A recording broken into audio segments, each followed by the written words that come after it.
Guys, take it away.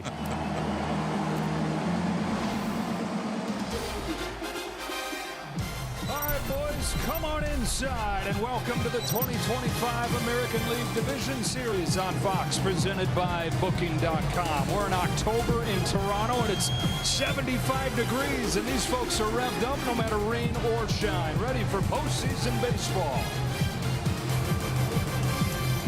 We welcome you inside. We welcome you to the postseason here on Fox. Joe Davis with the Hall of Famer John Smoltz. 162 games, not enough to decide the division between these teams. They both win 94 games. Blue Jays win the division with a tiebreaker, get home field advantage, but ultimately, John, we'll decide this thing here in the playoffs. Yeah, absolutely. It was a great run down to the end, and the Blue Jays, one of the best home field teams in all of baseball, facing the Yankees, who are pretty good on the road. But I think for the Blue Jays, the rest is going to be the question, right? They needed the rest. They got home field advantage, and can they keep doing what they did the last 2 months of the season to be successful? So the Blue Jays have home field advantage while the Yankees have the momentum. They are the hottest team in baseball, and they think, John, more well-rounded, more well-equipped to finish the job this year. Absolutely. Everybody wanted to know what they would be without Soto. They've been pretty good, and they got the best outfield combination offensively in all of baseball. Look at the numbers. It's going to be hard to even get close to them. So you think about Judge, absolute MVP season. He speaks for himself, but the surrounding cast is why they're better. For Aaron Judge, the focus, fair or not, is going to be on the postseason. He's been better of late. Can he take his walks? I don't think he's going to get as many pitches to hit, so can he be patient? And I think his postseason numbers get better. A lot of us know about the Yankees. Let's get to know these Blue Jays, who went from last place last year to the top seed this year, and they've done it with their fair share of superstars, but really, John, they have defined the word team. Absolutely. They knew they'd get better performances than they did last year. Everything went wrong. And what went right for them this year, offensively, they put the ball in play. They don't strike out, and they lead a lot of categories offensively. That's what they have to do well. Here's the formula for success. See that column where it says first? That's why they're in first place, and that's why they're a dangerous team. If they can continue that, I don't see why they won't continue. On the flip side, they need their stars. One of them's out, but they need their stars to be great, and this is the guy who struggled down the stretch. If he regains his form, Blue Jays are in good hand. Yeah, we got a couple storylines that match. You got two teams trying to end droughts of different forms. You got two superstars who have not done it in the postseason, trying to deliver on this stage really for the first time. And in Toronto, they hope to party like it's 1993, or at least like 2016, the last time they won a postseason game. The Yankees are hoping they're playing their best baseball at the right time as they try to win it all for the first time since 2009. Game one of the division series coming up on Fox. Thanks, Joe. The Blue Jays are the top seed in the American League, AL East champs for the first time since 2015. They've done it with unexpected contributions from role players, a great comeback season from George Springer, the star power of Vladimir Guerrero Jr.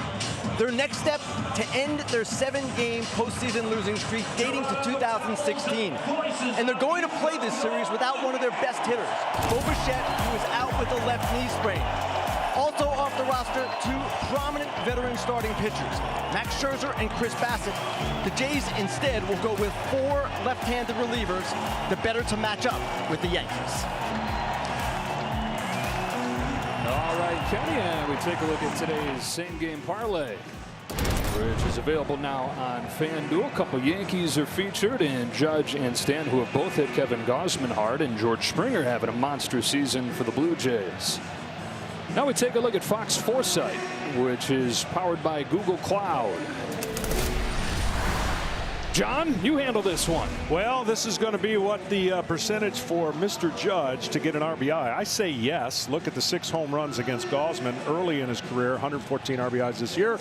So even though it only says 42%, I say yes, he gets an RBI tonight. Thank you, Mr. Smoltz. Thanks to Google Cloud for powering these real-time insights. How about the Yankees lineup now after beating Boston in the wild card round? It'll look like this with Trent Grisham to lead off. Judge bats second in right field, followed by Cody Bellinger and Ben Rice, a couple of the left-handed hitters that have been ejected into the lineup this year and thrive. Stanton DHs with Jazz Chisholm at second, hitting 6th.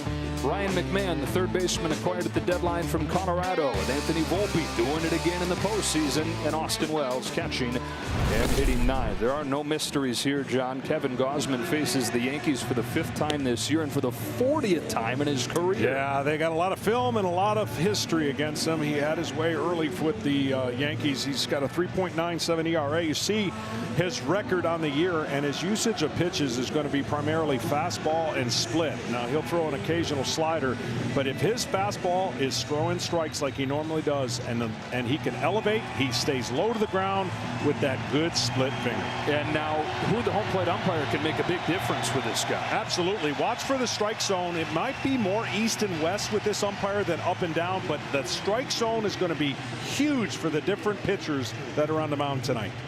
Yankees have won 13 of their last 15 games. Hottest team in baseball, pursuing back-to-back pennants, trying to win it all for the first time since 2009. And as Kenny told us, the Blue Jays division champs for the first time in a decade. They've ended that drought, now trying to win a postseason game for the first time in 9 years. Trent Grisham leads off for the Yankees. Gausman comes and off we go with a bouncing ball along first. That is a fair ball, and 1 pitch, 1 out. And Grisham saying, I don't think so. I think he's arguing that he fouled it off his foot, and then he's hoping that it stayed foul. This didn't take long. No, fastball early on, and it hit off his toe is what he's saying, and the top spin of that ball, watch this hit off the toe right there, and that caused the ball actually to go back fair.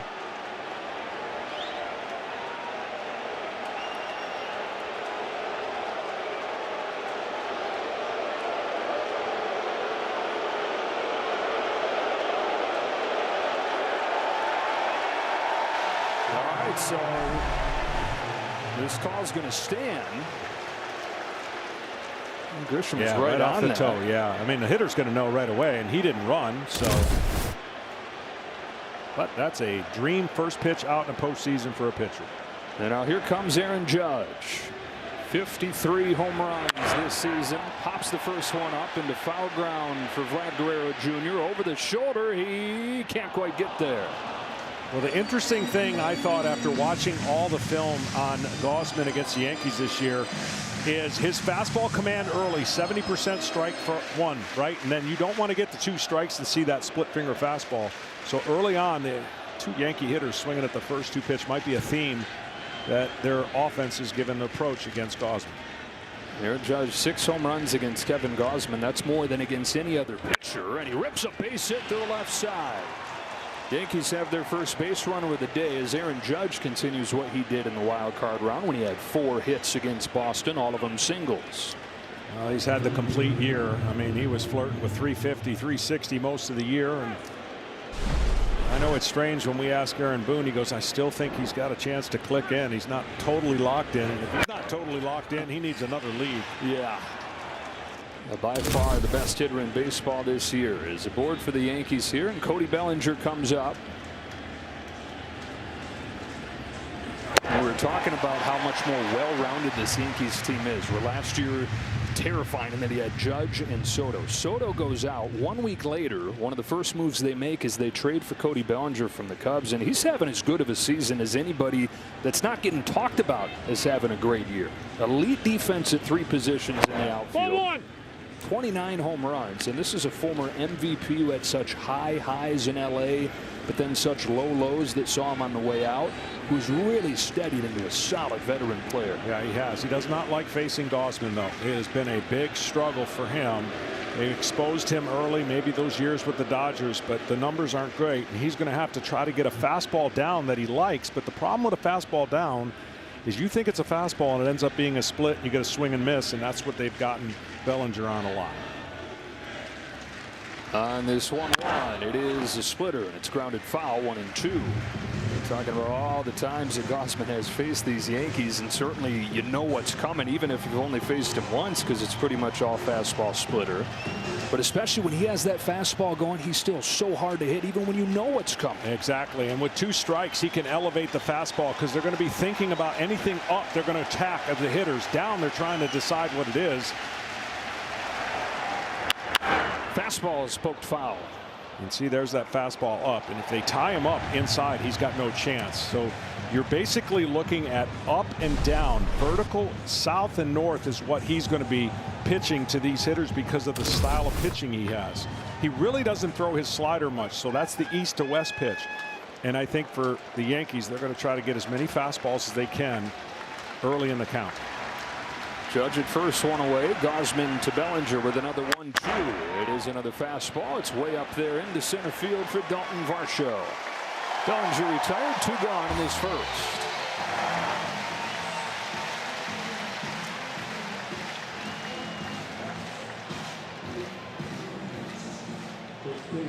And it brings up Ben Rice, whose breakout this season has continued into the postseason. He homered on the very first pitch that he saw as a playoff player in Game 2 against Boston. This guy hits the ball hard, man. Yeah, he does. Look for a lot of splits, especially in scoring situations against him. There's one right there, and you'll see a lot of those. He's got a.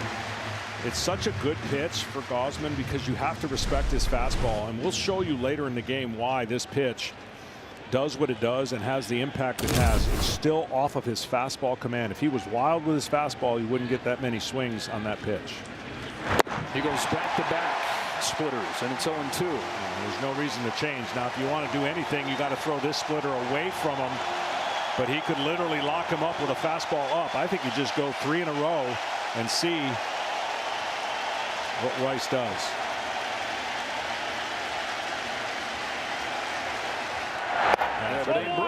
Yeah, a good pitch. I mean, that's where you want it. 0-2. You have the luxury of 2 pitches to get the hitters to fish. If he'd have had this pitch a little bit outside more and see how it came out a little bit low, they could recognize it. He's set up for the fastball kill pitch if he wants it. It is a fastball. It's fouled off. Basically at home, if you're watching a game, the cat and mouse game between the pitcher and the hitter and the catcher, they're recognizing that when you slow a hitter down at 3 straight pitches, you then can speed them up with a fastball. They can't catch up to it. A perfectly located pitch, and he has no chance. So that's the reality of these 2 tight pitches, why he can survive all game with 2 pitches. He's home with another 1-2, and it fades away for strike 3. Finished him off with a splitter. Scoreless top of the first for Kevin Gausman. Blue Jays come to bat against Luis Gil after this. Progressive Insurance. Step up to the plate for savings. Blue Jays coming to bat for the first time here in Game 1. This is the lineup with George Springer headed up there to lead things off. Nathan Lucas will follow him. Then it's Vlad Guerrero Jr. at first base. Addison Barger starts at third and bats cleanup. Kirk is the catcher and 5-hitter with Varsho in center field. Santander in left. Jimenez plays short with Bichette out. And Ernie Clement is at second base hitting 9. Luis Gil, the reigning rookie of the year, missed a lot of this season with a lat injury. He gave up 5 runs in his first game back, but he's 4-0 in the 10 starts since. Yeah, control, control, control. That's going to be the key. Can he have enough control and throw enough strikes against an aggressive team that does not see a lot of pitches and puts the ball in play? They're the best bat-to-ball team in baseball right here. And Springer goes after the first one, strike 1. Fastball, and you mentioned maybe not enough swing and miss that we're used to seeing with Gil, but this team, the best at home, they put the most balls in play against right-handed pitching. They just do the little things 1 through 9. Springer chops this one to third. McMahon a running throw to get him. For Luis Gil, he's going to primarily throw fastballs, changeups. He's got his slider. That needs to be upgraded for today's game. The changeup doesn't have a lot of swing and miss. It's more like a 91, 92 mile an hour fastball with a little bit of fade. So that's how hard he throws it. But they say he has the moxie and the ability to work in and out of trouble, and he might be the right guy for the right situation here in Game 1. Aaron Boone was telling us before the game, I know it hasn't always looked pretty with him. There are a lot of walks, but the one thing I do know is that he's not afraid coming and pitching in an environment like this. Nathan Lucas. You got a team full of guys that, you know, the fringes of the roster, guys that nobody had ever heard of coming into the year that have played a big role. And this is the first of those guys here. And Nathan Lucas, who's gotten his first real shot in the majors at the age of 31. Hits it hard, but Volpe plucks it, and 2 up and 2 down for Gil. The Yankees defense so much better than last year. I think they're a more athletic team, and even this little slump that Volpe went through defensively has been really good lately. And on this turf, which Toronto's very familiar with, you got to get a couple of those tricky bounces, and as a road team, it's a little bit more foreign for you than your home park, obviously. Now, the Yankees lost 6 of the 7 games here this year and committed 11 errors in those 7 games. Vlad Guerrero Jr. takes high. Well, if the Jays are going to make a run, John, they got to get more than they've gotten lately from Guerrero, who's not homered in a month. Yeah, a lot of ground balls, and really the average plummeting the last 2 weeks. He's a timing hitter. He's just like his dad in the fact that, you know, he sometimes has those wild swings, but he's going to put the ball in play, and he loves the fastball. I talked about the strike zone for either pitcher. Heel wants the ball up. He'll take the fastball that he throws up versus what Gausman will take down. There's the difference between the style of pitching between these two guys. Vlad Jr. on 2-1. It's a high fly ball to deep left field. Bellinger's going back, and it is gone. Vlad Guerrero Jr. homers in his first at-bat of the postseason.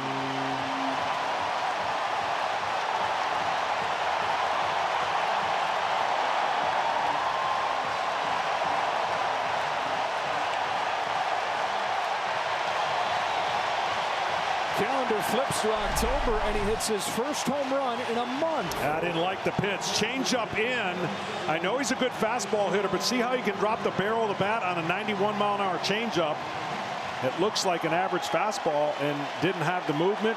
Kept it fair down the line, and they strike first. And now Addison Barger swings at the first pitch, strike 1.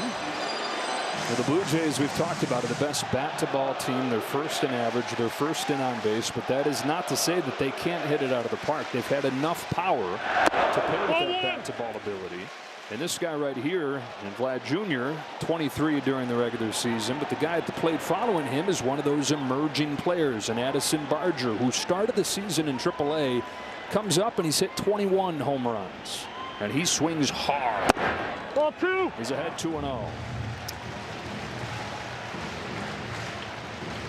25 years of age, his second season in the big leagues. He was back and forth last year, hit below 200 constantly. He said tweaking, changing his swing. But this year got back to what he had always done, and that is wide open stance, that leg kick, and try to hit it a mile. Yeah, last 36 games along with Vlad down the stretch weren't great for him, but you wonder what the off time does for these hitters, right? You're not built in a season to have 5 days off, but when you're struggling, maybe it's the perfect time off that you need. Barger down in the high fastball. Blue Jays get on the board first, though, and these fans, they love this guy. Face of the franchise, makes his mark and wastes no time in doing it.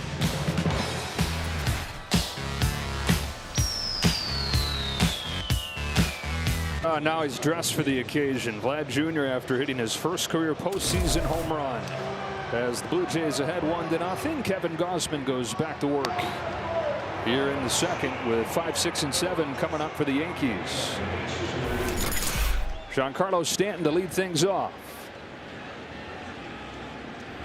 Missed a lot of this season with elbow issues, but he comes back midseason and he's had his best year with the Yankees. He has. He looks more balanced. He looks more in control at the box. Sometimes he gets off balance and swings wild, but if you miss middle in and you miss down, you're not getting it back.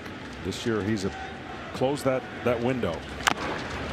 Check swing foul. Gausman's ahead of him 0-2. And that's where you got to go. You got to go up and in to get Stanton from getting his arms extended. He started him off with that rare slider.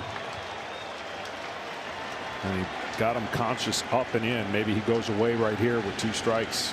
24 home runs this year for Stanton. 2 of those came against Gausman, who fires an 0-2 pitch. It is a splitter, hit down to third. Recovered by Barger. High throw, but Guerrero's got it for the first out. So the challenge that the Yankees are going to have is they got to decide how aggressive do they be, which if you're aggressive and not successful, you let the starter go deep into the game. And this guy that's at the plate has had nothing but trouble against Gausman. 0-for. And he's looking for that fastball belt high that Gausman has not given him. A lot of splits, a lot of fastballs down. 0 for 13 to be exact against Kevin Gausman. He rode the bench in game 1 of the wild card round against Garrett Crochet, but Aaron Boone said, nah, he changes the game in too many ways to look at that sample size against Gausman and to have him out of there in this situation. And he's shown that throughout his first full year with the Yankees, the many ways that he can impact the game. How about with his base running the other day in game 2, scoring from first base to give him the winning run? Yeah, he's just got to make a little more contact. A lot of swing and miss lately, especially against this guy. And if he goes, the Yankees are going to go. Imagine him in the 6th spot doing some damage. 30 home runs, 30 stolen bases this season for Jazz Chisholm Jr., who they got at the deadline last year from Miami. You talk about going from bottom of the bottom to brightest spotlight, and Jazz thrives with that. He's loved playing with New York. In a 1-2 hole, Gausman deals down the line. That is a fair ball and a base hit for Chisholm. Lucas is playing over there, so he holds him to a single. No one-on-one out here in the second, and for more on Kevin Gausman, down to Kenny. Joe, Kevin Gausman threw a career-high 193 innings this year, and yet at age 34, he seemed to get stronger along the way. His fastball velocity peaked in September, averaging 95 miles an hour. Gausman said he benefited from pitching on an extra day's rest 6 straight starts late in the season. He's on extra rest again today, and again averaging 95 with the fastball. Well, he'd like to have that pitch back, and that's the one pitch that could get Jazz going. That fastball up was supposed to be way up, and just a waste pitch. That was the only chance that Chisholm had to get a hit off him, and so he'll be kicking himself over that one. Use the fastball to get ahead of Ryan McMahon here. Chisholm, 31 stolen bases. You know, the Yankees, we talk about them beating you in more ways than just the homer. They lead the majors in steals since the start of August. Obviously, adding Caballero helped, but Chisholm has started to run like wild. And as we saw the other day, he doesn't even have to be running. He would have to be stealing bases to make an impact with his legs, scoring all the way from first in game 2. Got a good lead over there. Gausman deals the 1-1 pitch. In for strike 2. Yes, they're number 1 in home runs, but they're stealing bases as well. In the wild card round, 20 of the 25 hits were singles. They didn't have any home runs from Judge or from Stanton. And you ask Aaron Boone, how are you different than the team that went into the postseason last year? He said just how versatile the offensive attack is. Here's the 1-2. Ball 2. Ball 2. Again, you're going to see a lot of this, changing the eye level. All he wants to do is change the eye level up and down. He can follow that pitch right there with a split finger here with 2-2 count. On a 2-2, McMahon takes outside, and the count goes full.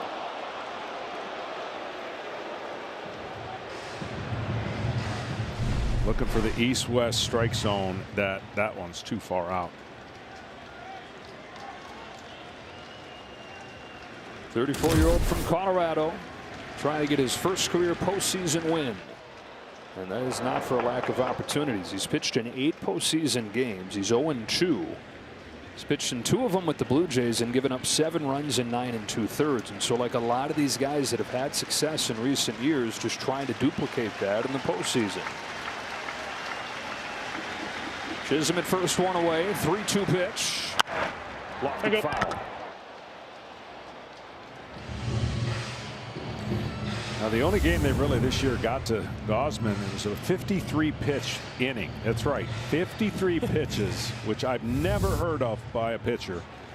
They used a lot of foul balls, a lot of 3-2 counts, and ultimately the blow with the bases loaded to knock in there.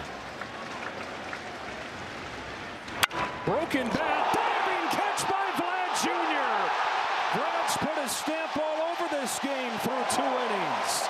You think Vlad, you think offense, you think home runs, but do you think this? Wow!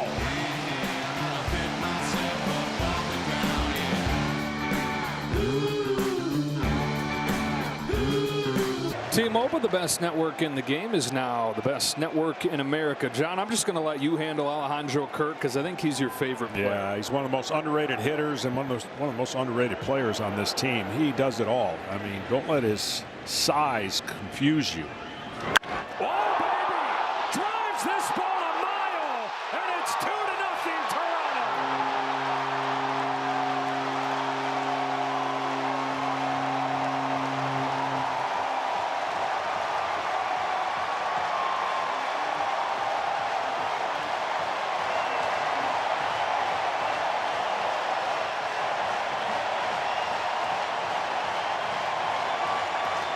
Captain Kirk lifts off, and the Stars delivering for the Jays in Game 1. Well, right on cue. Not a lot of wasted motion in everything he does.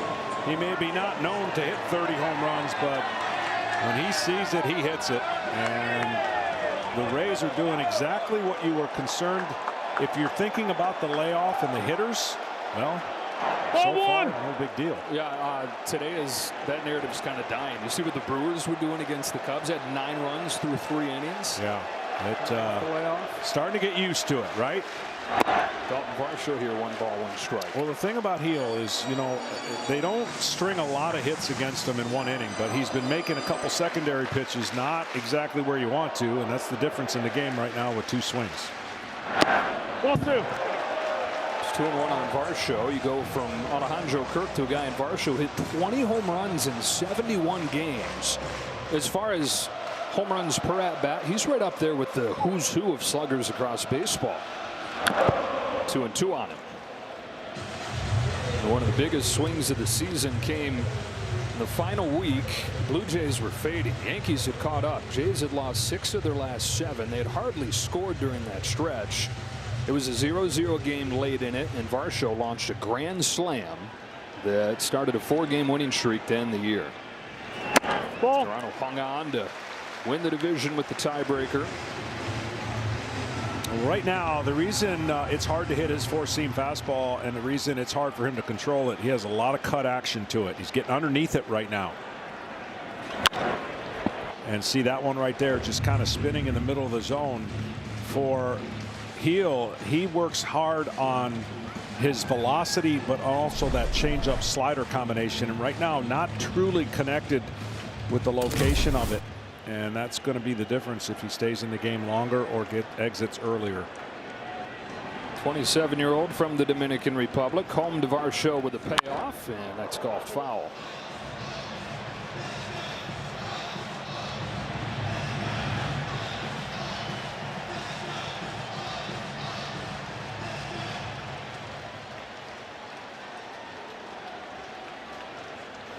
Eighth pitch to Varsho.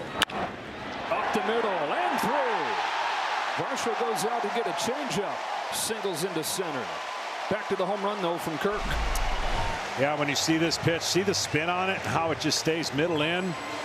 And that ball was launched. I mean, that ball was gone as soon as he hit it. And for Heel, you can be effectively wild, but you can't live in the strike zone, in the meat of the strike zone, because this team's too good in the strike zone in Toronto. If you're going to miss the other way. Yeah. Bad miss right there. Put it on a tee.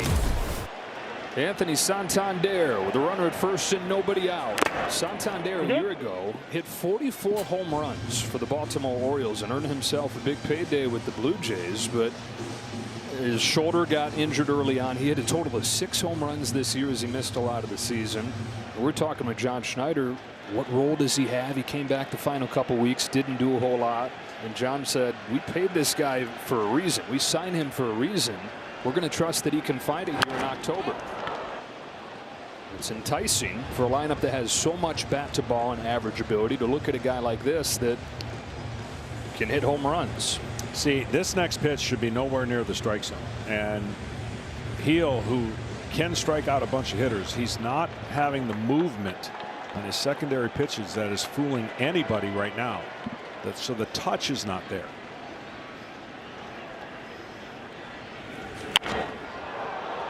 He's just not been able to put guys away this year like he could as a rookie. He's had the biggest drop in strikeout rate of any pitcher in baseball from last year to this year. Yeah, and I'd like to think that's mechanical, because your pitches don't have that late life and don't have that execute bite to them to get the swing and miss. Tries another 0-2 and misses badly. See, that's underneath. Now, what makes him unique is his long arm that he can throw a baseball with, but when you get underneath a changeup, you just have no chance for that to be successful. It just fades up and away. It's a non-competitive pitch. Still trying to get the first out of the second inning. Santander fouls another. This guy had well above average strikeout rate last year, winning Rookie of the Year. A total of 12 strikeouts his last 5 starts of the regular season.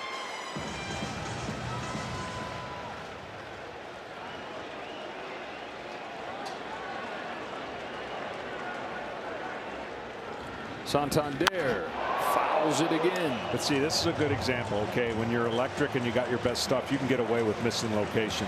But if you don't have the swing and miss stuff, you cannot get away with location. And here now he's missing by a foot. He tried to throw that ball in a place that cut back inside, and he was not trying to throw that ball there. Santander's fouled 5 pitches off. Here comes another, and he takes it high, nowhere close to where he wanted it. And that is coming out of his hand, cutting. He wanted to throw that ball away, and he threw a cutter up and in. It's just not connected, and you have games like this. And that's why the pen is up for the Yankees, because they could see it right away that he is not connected with his pitches. And Aaron Boone said he will be aggressive if he doesn't see what he wants to see out of the field. He's seen pretty much only what he's wanted to see so far in this playoff run. The starting pitching was so good in the wild card round with Fried and Rodon and Schlittler the other night. There you go. Man, oh man, this marathon continues. So in a perfect world right now, he would throw a changeup that fades away low, but he hasn't been able to locate his changeup. He has nothing going away from a left-hander. So everything that they're fouling is going to be fastball and middle in, and that breaking ball middle in. Needs to get him to reach for something away. On the 9th pitch, Santander swings and misses. He finally finishes him off with the fastball. And Santander gets an appreciative cheer from this Toronto crowd.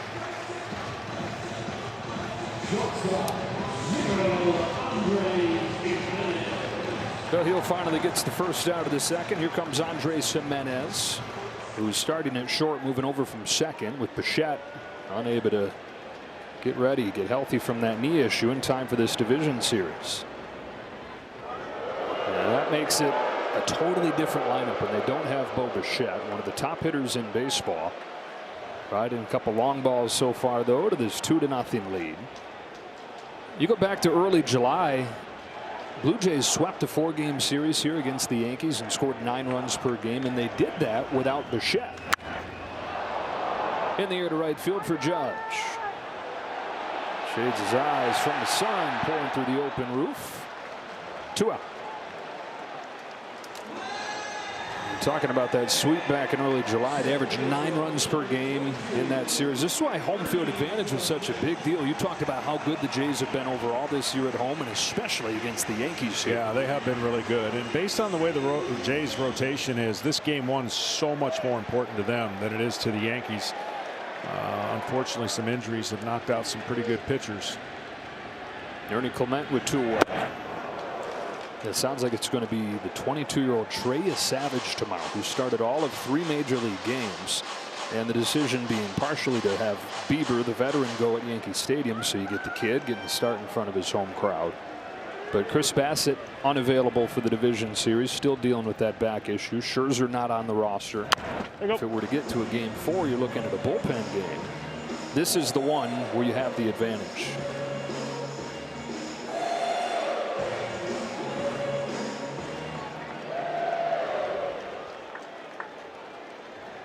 0-2 on Ernie Clement. Heel delivers.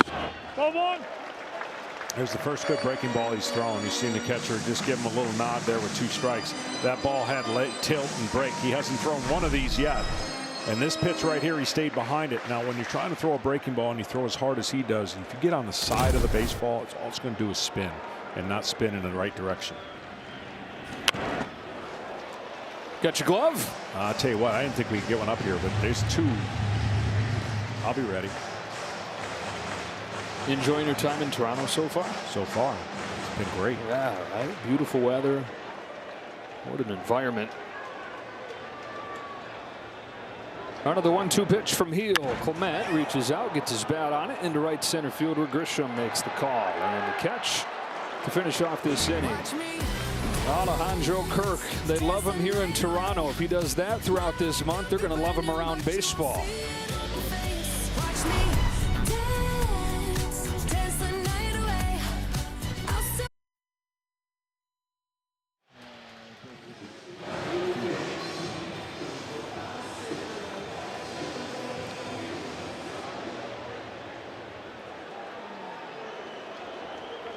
Guerrero and Kirk both with home runs for the Blue Jays. 2-0 as we go to the top of the third, and Anthony Volpe leads off for the Yankees. Now Volpe homered against Garrett Crochet for the Yankees.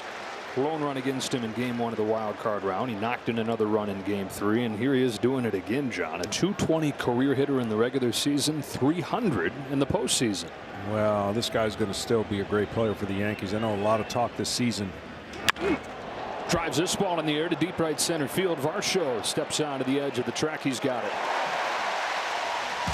Opening day of the division series continues tonight, 6:30 Eastern on TBS. Heavyweight fight, Dodgers and Phillies, game 1. Ohtani's postseason pitching debut. And then in the American League, Tigers and Mariners on FS1 at 8 Eastern. What a follow-up on Volpe in the 8th spot. This part of the lineup so important for the Yankees because it creates traffic for Judge. And if Judge doesn't have traffic, he's not going to get pitched to, especially by the Toronto Blue Jays. One gone for Austin Wells. The 9-hitter grounds it to second. Routine for Clement.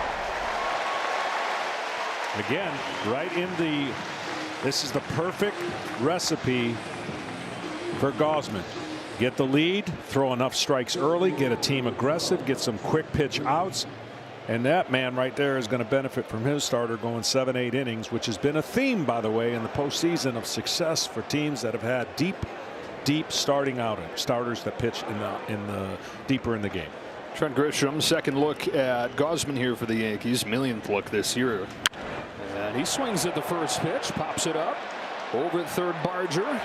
9 out of 10 first pitch strikes for Kevin Gausman, who needs 4 pitches total to retire the side in the third. It'll be George Springer with the top of the order for the Blue Jays, leading 2-0 when you come back.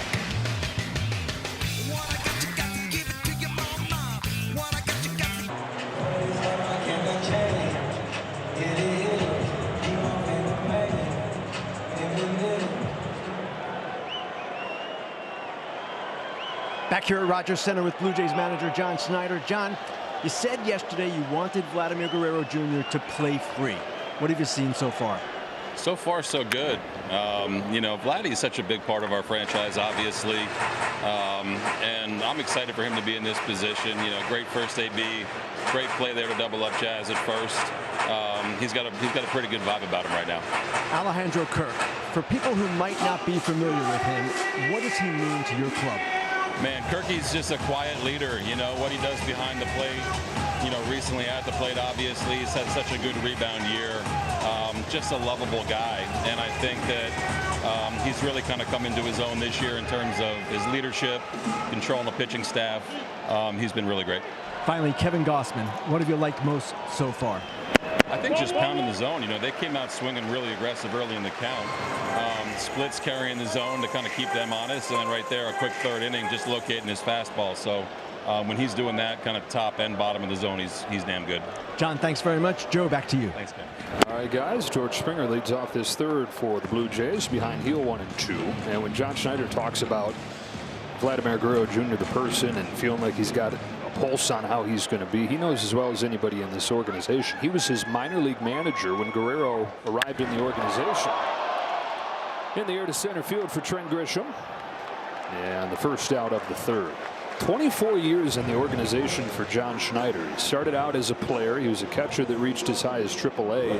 But when it became clear that he wasn't going to be a big league player, he started thinking about coaching and dove into that. Coached and managed in the minors for a decade. Came up to the big leagues as the catching instructor in 2019. And has been the manager the last 3+ years, taking over in an interim role in 2022. Yeah, the full-time gig in 23. Nathan Lucas here with one away, takes downstairs.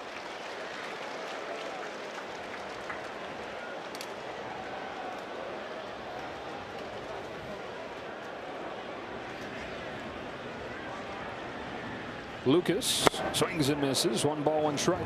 Whatever they told Mr. Heel, he has come out and made some adjustments early on. Made some great pitches to Springer. He's made some low, good fastballs here away, which is how you got to get him out. And to left center field, Grisham and Bellinger. It is Bellinger, 2 out. And it brings up Vlad Jr. Time for our player profile, sponsored by Liberty Mutual. Home homers in his first at-bat of the postseason. And that makes a play defensively. Yeah, they threw a pitch after this defensive play you see right there. They threw a pitch in his nitro zone. That's why I was surprised by the changeup. And that changeup faded back over the middle part of the plate. He owns that part of the plate against right-handed pitchers. That's where you got to go, and you got to stay there and give up the single. That's where he likes to hit the ball the other way. Takes away from that power.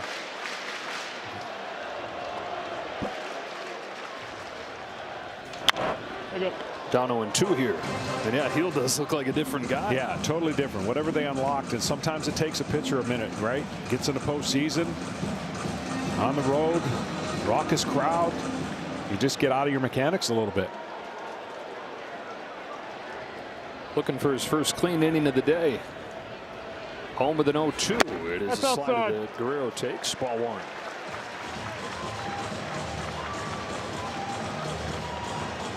Clean innings, 1, 2, 3s don't come a lot at a high percentage with Heel, but he would take one right here.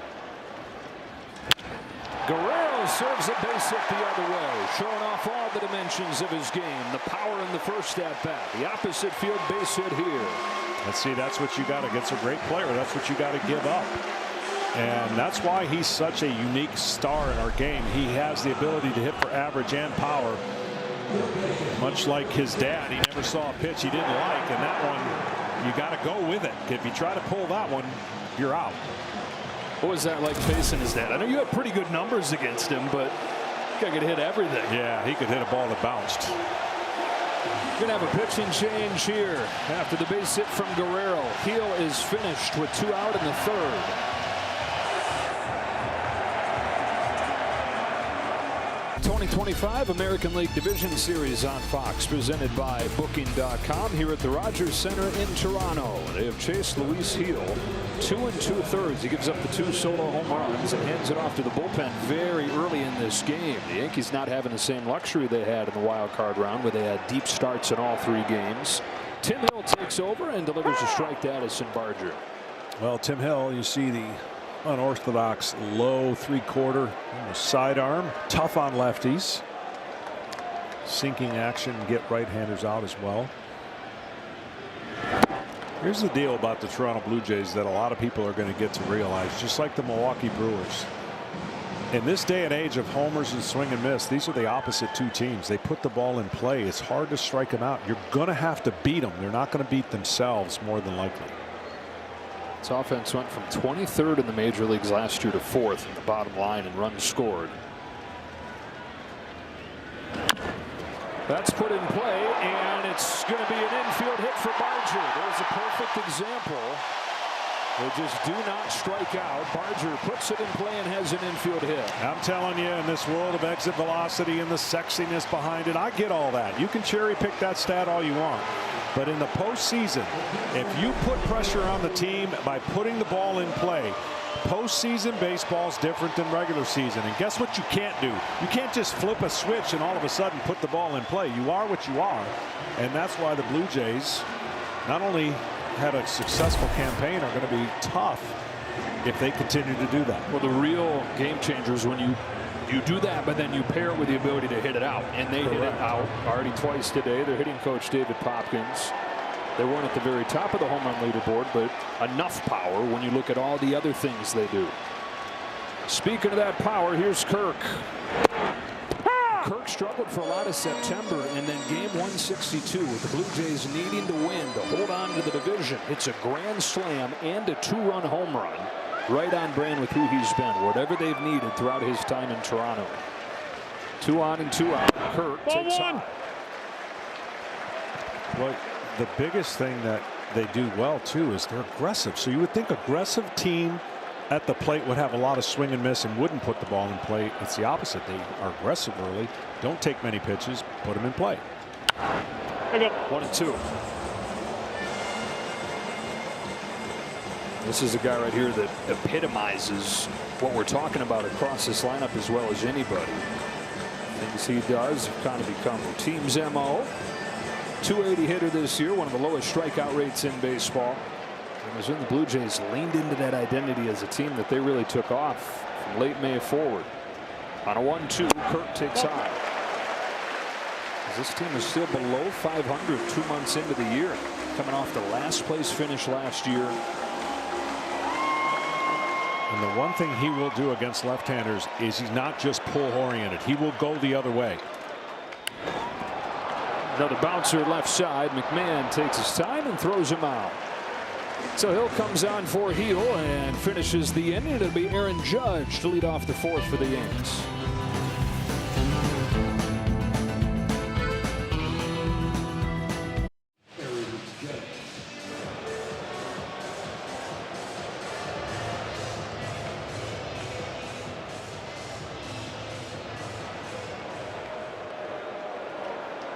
Judge leads off the fourth. With a lot of first pitch success, if I'm Gausman, I'm not throwing a first pitch fastball here. This is what Judge loves on the first pitch attack and with power.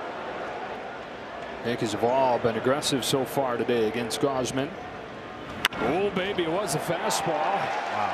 On the knuckles, and it's been a couple things guys have done against him in the postseason, right? It's breaking pitches down and away, and it's those fastballs up and in. Well, I said I wouldn't throw a fastball, but he threw it in the perfect spot, and he's been throwing a lot of fastballs in a perfect spot, and that's 5 pitches and 4 outs with a 2-run lead. This is perfectly executed, but that's the matchup and the scenario that Judge normally wins this battle. Bellinger. Yeah, the Yankees on the season are one of the most patient teams in baseball. Just to make a point here, I'm going to use the numbers. I don't normally like to use these exact numbers, but 45% of the pitches they swing at on the year. Today, 68%, which would be a season high. Yeah, and it's because of the respect that he has for that pitch right there. They have not. Now, it works one of two ways. There could have been a lot of early action, which changes the pitch selection of Gausman. But if you get early outs, it doesn't change the pitch selection. He has a 2-run lead, which is not huge. But when you're making pitches with your fastball and spotting them, that's the key. Spotting your fastball will always get hitters out, 100%. It's the mistakes that today's style of hitting crushes. They crush mistakes. Bellinger, the first guy to go up there with a patient approach, has had 3-0. Strike one. Kevin Gausman in his 4th year with the Blue Jays, 13th year in the big leagues, former first-round pick of the Orioles. He made it to the majors a year after he was drafted. Bellinger's view on his 3-1 pitch. It's over to first. It's an easy one for Guerrero. 2 up and 2 down in the 4th. Make your voice heard. You can vote now to select the 2025 All-MLB team presented by MGM Rewards. Your chance to be part of history and honor this season's top performers. Terms and conditions apply. Go to MLB.com/AllMLB for details. 6 years in Baltimore after they drafted him, and he was right at league average. Then he goes to Atlanta, Cincinnati, doesn't have much success either of those places. Becomes an all-star with the Giants, earns this big contract that he's got with the Blue Jays. He is their guy. Game 1 of the division series. That splitter, career-making pitch. It's strike 1 on Ben Rice. And what that splitter does is just equalizes the left-handers that they put in the lineup. You know, that is a pitch that some lefties just cannot see out of the hand of a pitcher, and so far he is not seeing it. And there are 6 left-handed hitters for the Yankees today. Lefties on the year hitting 193 against Gausman. I mean, this is a video that you want to look over and over again. The way he has pitched Ben Rice. Ben Rice has virtually had nothing to hit. I know it's only his 2nd at bat, but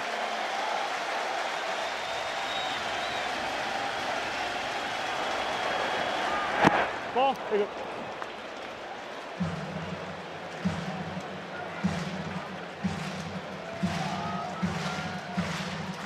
I mean, I told you about his 53 pitch inning. He doesn't even have 50. He's got 40 in 4 innings.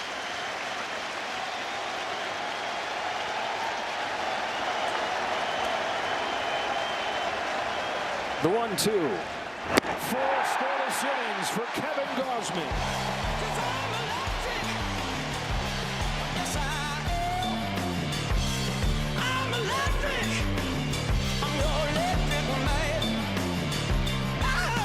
What made you decide to lift him when you did? Yeah, I just felt like a lot of good swings were starting to happen. We're coming to a tough part of the order where I like, Timmy Hill through that to try and just hold it down, keep it where it is.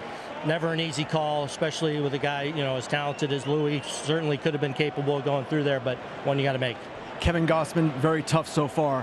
How do you solve him? Yeah, I feel like we've gotten a handful of good swings off him, made some good contact against him, but he's attacking the zone. He's using, the fastball and the splitter and even the slider, staying a little bit unpredictable enough anyway. But, hopefully we can stay after him and catch him. Aaron, thanks a lot. Joe, back to you. All right, Kenny. Kevin Gausman against the hottest team in baseball. 4 scoreless innings. In a game that the Blue Jays really feel like they got to win. The one matchup where it's going to favor them when you're looking at the starting pitching. Dalton Varsho leading off this 4th. Lefty against Hill. Ball. 2 balls, 1 strike. Varsho came over from the Arizona Diamondbacks a couple years ago.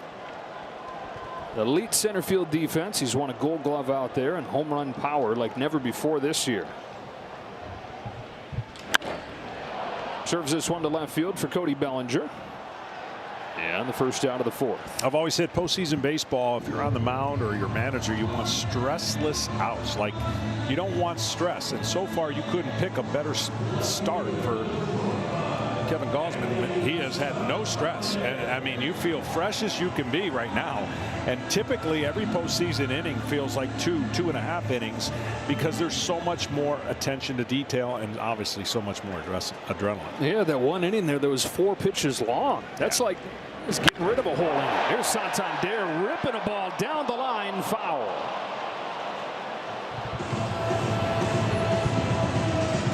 The Blue Jays, we talk about offensively, #1 in average, #1 in on-base percentage. The defense is really good. The question for the Jays is, do they have enough pitching? They have the worst ERA of the playoff teams. The guy they trust most is doing it so far today. Santander missed extra bases by just a couple feet.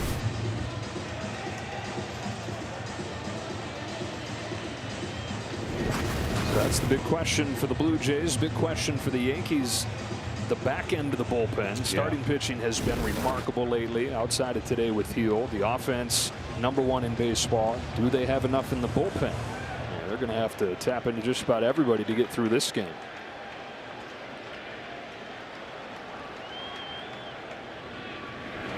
That's outside. Tim Hill was freed from the Chicago White Sox last year. Camilo Doval gets loose. Outside. Dropped down, missed away, ball 2.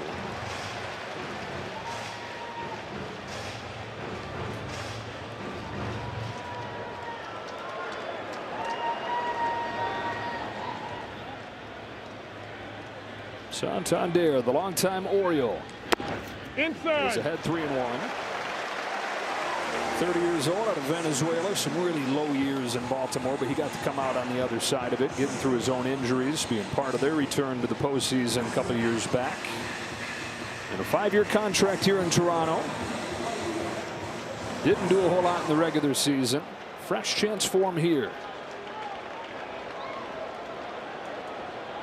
On a 3-1 from Tim Hill, Santander takes strike 2. Call there on the sinker.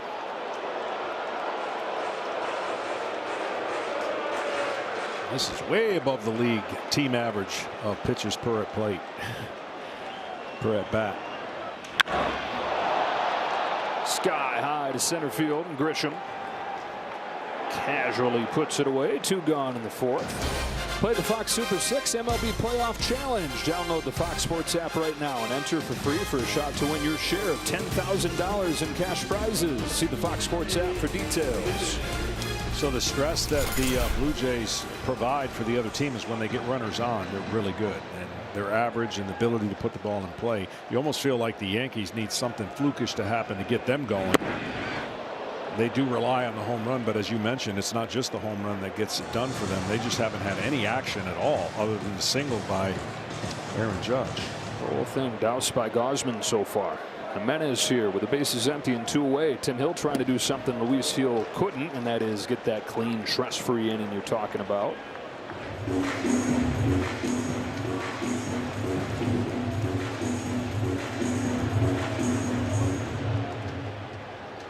You look up funky lefty encyclopedia. Got a picture of old Tim. Chopper, Chisholm, and there's that clean inning. On to the 5th we go in game 1.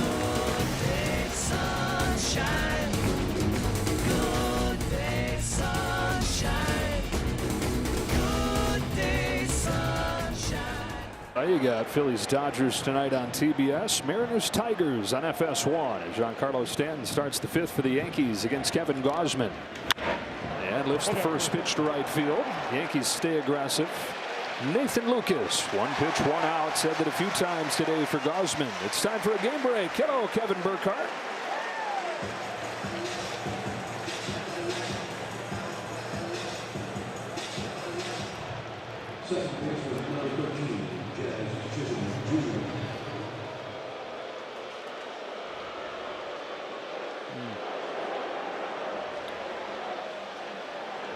All right, Kevin. Yeah, Churio had 3 hits over the first 3 innings of that game. They had 9 runs already 3 innings into the game.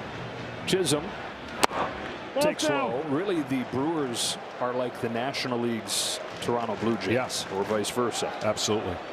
I mean, the Brewers are doing. I mean, they've shocked everybody with what they've done this year. Nasty. I mean, these last 2 pitches.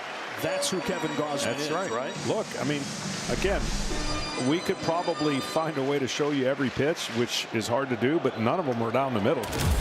I mean, he has spotted his fastball. First pitch out. Splitter is dangerous. Digs this one out down the line. Lucas makes the play. And the Blue Jays are taking all the things that made them a 94-win team and putting them on display here in the first game of the postseason.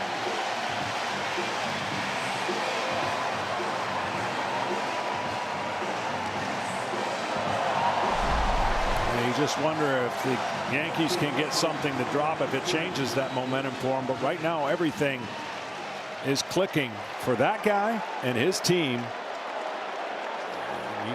Not that the Yankees are on their heels, but they're going up to the plate going, we don't get many pitches to hit. And that's usually the opposite. They draw all kinds of pitches to hit because of their patience. Ryan McMahon takes a strike. Do you disagree, agree the approach today way more aggressive than they normally are? I kind of agree. They just aren't executing. They're swinging at pitchers' pitches. So it's different if you're aggressive, but kind of, they call it a coffee can. You know, you just want to stay in the coffee can. Selectively aggressive. Yeah, like that pitch right there. Let's say you're aggressive. You go to hit that pitch. It's an out. And so credit Gausman right now for making all the pitches against a really good offensive team and staying away from the middle of the plate. One mistake he made to Chisholm on that base hit in his first at bat. Has not given up a hit since. 9 in a row retired. That's outside. Whenever a pitcher looks comfortable, it's not a great sign for a hitter. The hitter and the pitcher, when they stand in the box and on the mound, somebody knows they have the advantage. Right now, Gausman knows he has the advantage over the Yankees. Hardly broken a sweat today. And when it's the opposite and you're on the mound, you got to fake it. And it's a learned trait because it's not easy, especially this time. There's nowhere to hide at this time. Any hitter that gets super aggressive in the postseason, advantage pitcher. Any pitcher that gets too rattled or gets out of his command, advantage hitter.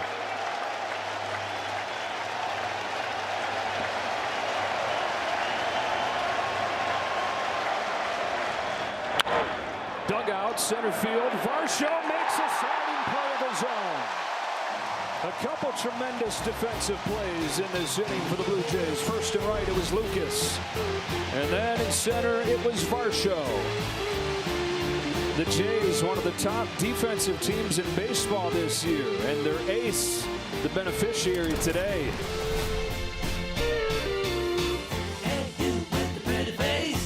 Out on under 30 minutes here at the Rogers Center as we get the call to the bullpen, sponsored by AT&T. Camilo Doval comes on to pitch for the Yankees. It has been all Blue Jays here in Game 1. Solo home runs from Vlad Jr. and Alejandro Kirk, and 5 scoreless innings from Kevin Gausman. Doval takes over as 9-1 and 2 come up.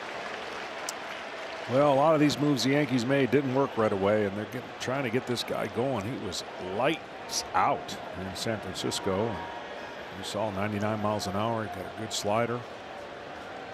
Ernie Clement leading off for the Blue Jays, wrapping one on the ground to a drawn-in McMahon for the first out. Time for our home team profile, sponsored by Wayfair. We've touched on this a little bit, but the Blue Jays, after finishing in last place last year, look like more of the same this year. They were below 500. They were 8 games out near the end of May, but the best record in the American League since.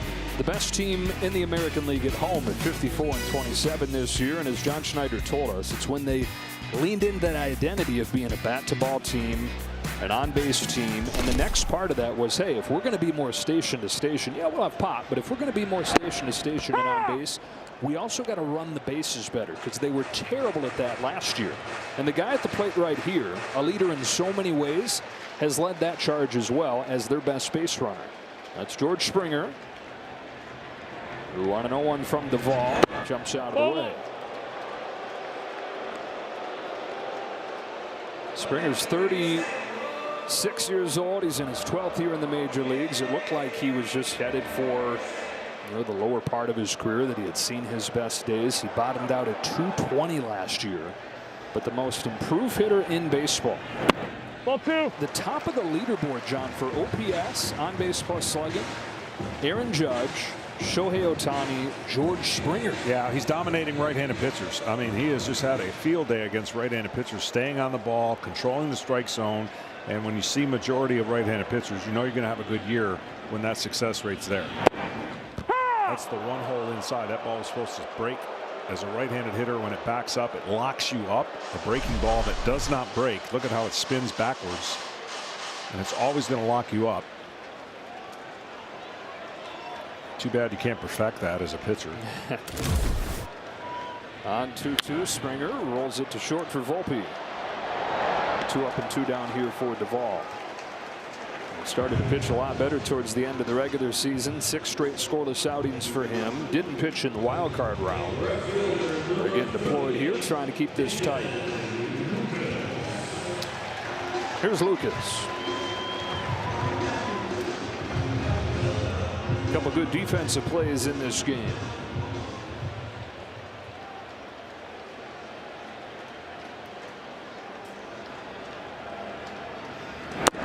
Ball 1. This game has been played crisply, no jitters. Like, this is the 2 teams that you would expect this kind of game in this kind of series. They tied at the end of the year, and that tiebreaker went, of course, to the Blue Jays. And down the stretch, they were really good, both of them. Yeah, it's interesting, though, because it's not like your neck-and-neck race. It was a roller coaster. Yeah, the Yankees out ahead by 8 games in May, like we just touched on. And then the Blue Jays led by as many as 5 with 2 weeks left in the season. Yeah. No, this has been the streakiest year in all of baseball that I can remember across the board. Volpe. And 3 ground ball outs for Camilo Doval. An encouraging postseason debut for the Yankees.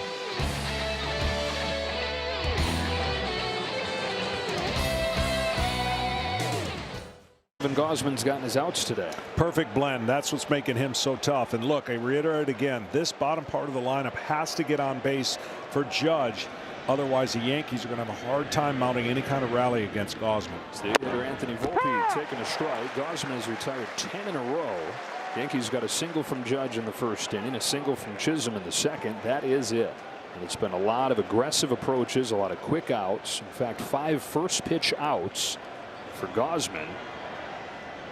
Taking this pressure cooker of the postseason and making it. This is as low stress as I remember seeing in the postseason. No, this is. I can easily say, of all the games I've watched and done here now as a broadcaster, this is the greatest execution early on to a first start in a postseason I've ever seen. Wow. Like I just can't think of 1 or 2 mistakes. It hasn't cost him. He's getting the leadoff hitter out. He's not afraid to throw strikes with his fastball. He's going in, out, up, down, and then here comes the splitter. And That's why he's keeping the Yankees scoreless.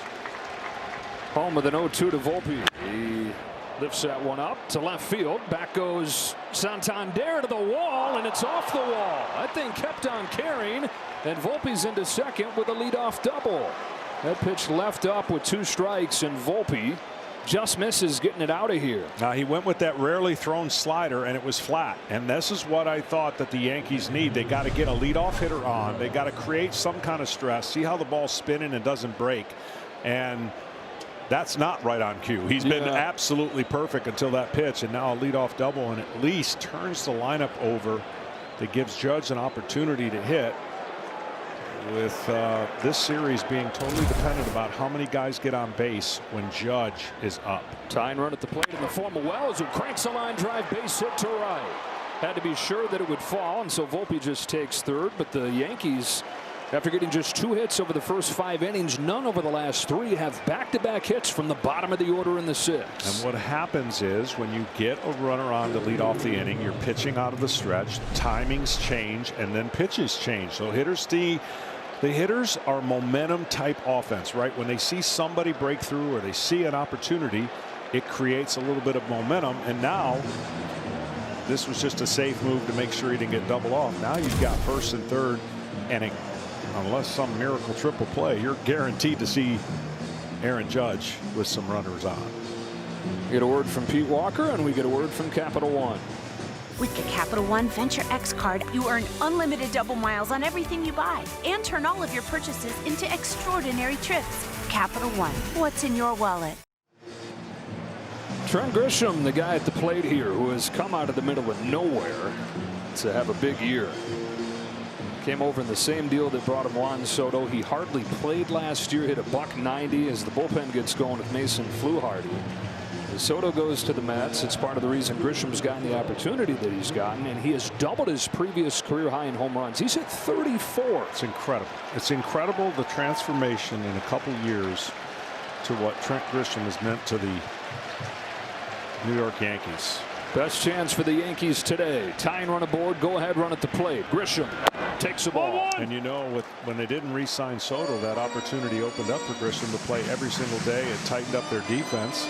And certainly you can see the production right there is self-evident of why the Yankees are still a lethal offense. Trying to string it together here the way they did in Boston, or against Boston, to finish off the wild card round. Did it without the power. Did it with a bunch of singles. And over the last month of the regular season, the Yankees hit .290 with runners in scoring position.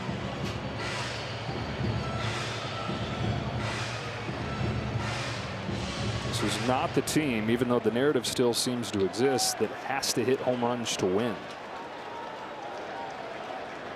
Double from Volpe, single from Wells. 2-0 on Trent Grisham. Here it comes. Ball 3 with Judge waiting on deck. Well, with Aaron Judge, we're going to show you why it's so important to get runners on. When the runners are on, they have to respect and not walk him as much, right? Multiple runners, one runner on, he gets walked a lot. So if he happens to get the bases loaded, there's obviously no room to put anybody else. Got the call, 3-1. First stress of this game for Gausman. Grisham is always cool and calm, is up there waiting on this 3-1 pitch.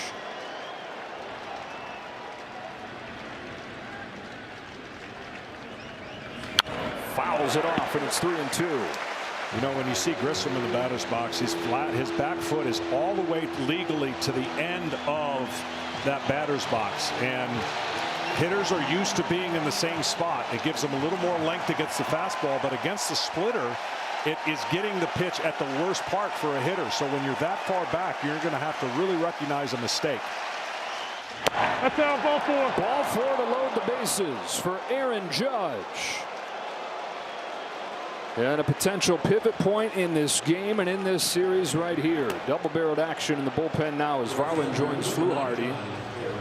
2-0 Blue Jays. Judge comes up, nowhere to put it. All that freedom that he had with nobody on, you're fearless with your fastball. Now you can't be as fearless. You have to tell yourself, I'm going to make a great pitch here, get a ground ball double play or something. But now the stress goes through the roof. when you're facing a guy like Aaron Judge with the bases loaded. 1 for 2 with a single today. 5 hits in the postseason, all of them singles. One of the greatest home run hitters of all time at the plate. Takes a fastball for a strike. Just a perfect pitch right there. But when Aaron Judge has become very comfortable hitting with 2 strikes, hitting his pitch, laying off the pitch that used to get him out all the time. On an 0-1, Judge takes in the dirt. What a stop by Kirk. One of the many ways he's valuable for this team. Well, Aaron Judge would love to get a hit, but at this point in the game, he has to make contact somewhere to drive in a run. They'll take a fly ball, but getting a run in right now, imperative. You don't pass the baton to anybody else. Here comes Judge, takes low. He's ahead 2-1. The 4th 50 home run season for him.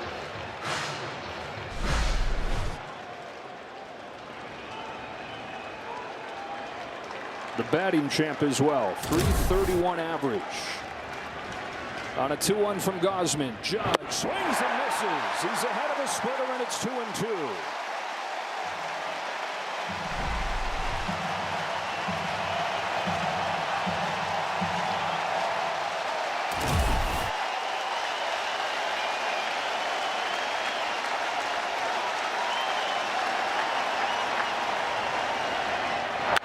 Ground ball, foul, just wide of third.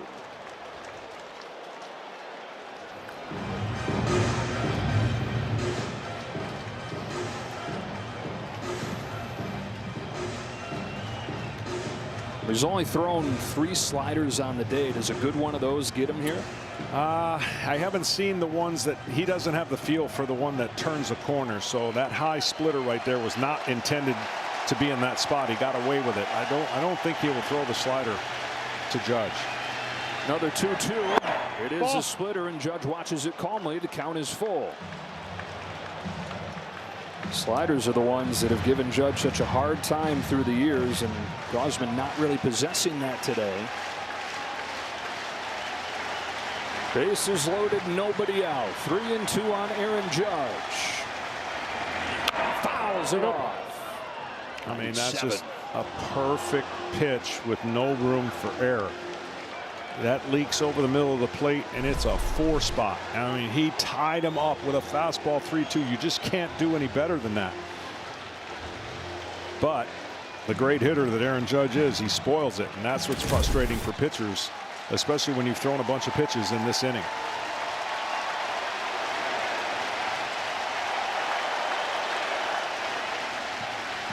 The 8th pitch. He tries strike 3.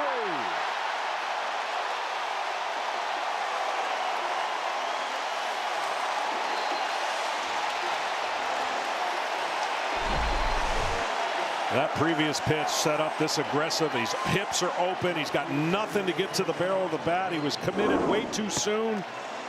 And obviously a ball 4. But you can't, in the moment when you're trying to make something happen, say at home that it was easily takeable. Yeah. It's just the stress in the postseason. That's what happens. And it has snowballed on him through the years. Facing, of course, great pitching this time of year.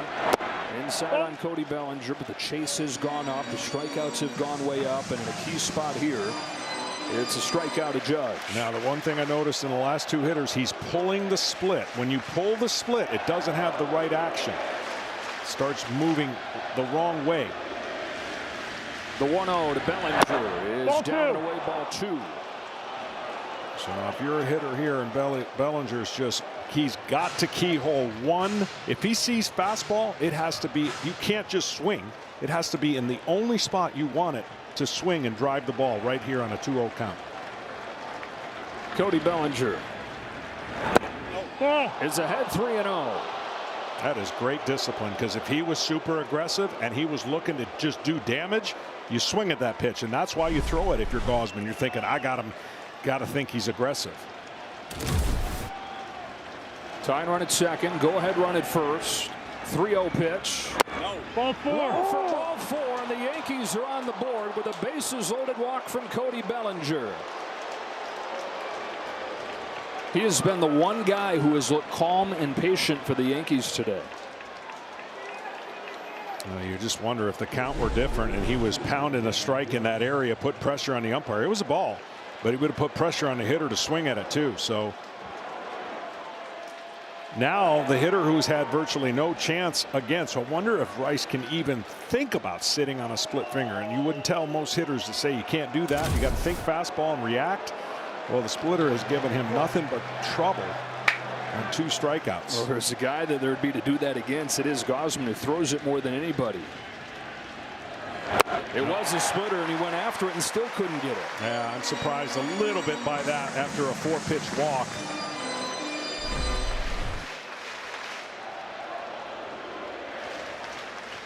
Wells at third, the tying run. Grisham the go-ahead run at second. Bellinger at first. The 0-1. Rice takes in the dirt. And see, that's the 4th one now. The 4th splitter that he is pulling. So if Rice has a chance, because the split goes away from left-handers, when you see it start turning towards the left-handed hitter, that's not what Gausman wants. Here's 1-1. Popped up. As good as a strikeout for Kevin Gausman. Infield fly rule in effect. Barger's got it 2 away.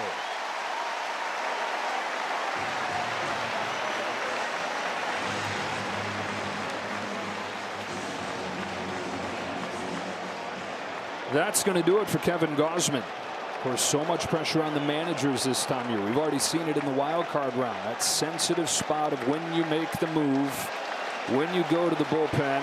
Number 2 gone here in the 6th. John Schneider goes to the pen with the bases loaded and 2 out. The right-hander comes on for Giancarlo Stanton at a 2-1 game.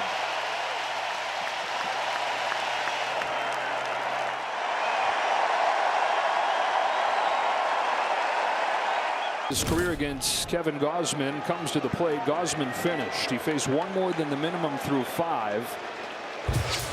Runs into trouble here in the 6th. It's Lewis Varland on to face Giancarlo Stanton. He's taken him deep as well in his career, and he takes ball 1. Well, knuckle curveball you saw right there. A fastball, a sinker, and a slider. Tying run at third. 1 ball, 1 strike. Curve's been the best pitch for Varland, who they got at the deadline from Minnesota. The bullpen took shape on the fly for the Jays this year. Really good down the stretch. Stanton on 1-1. Fouls it back, strike 2. 100 from Varland.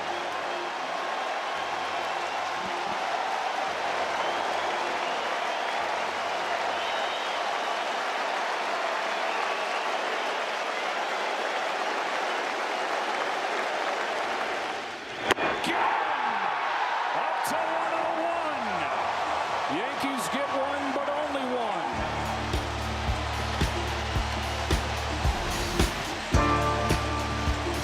1. Lewis Varland preserves the line for Kevin Gausman.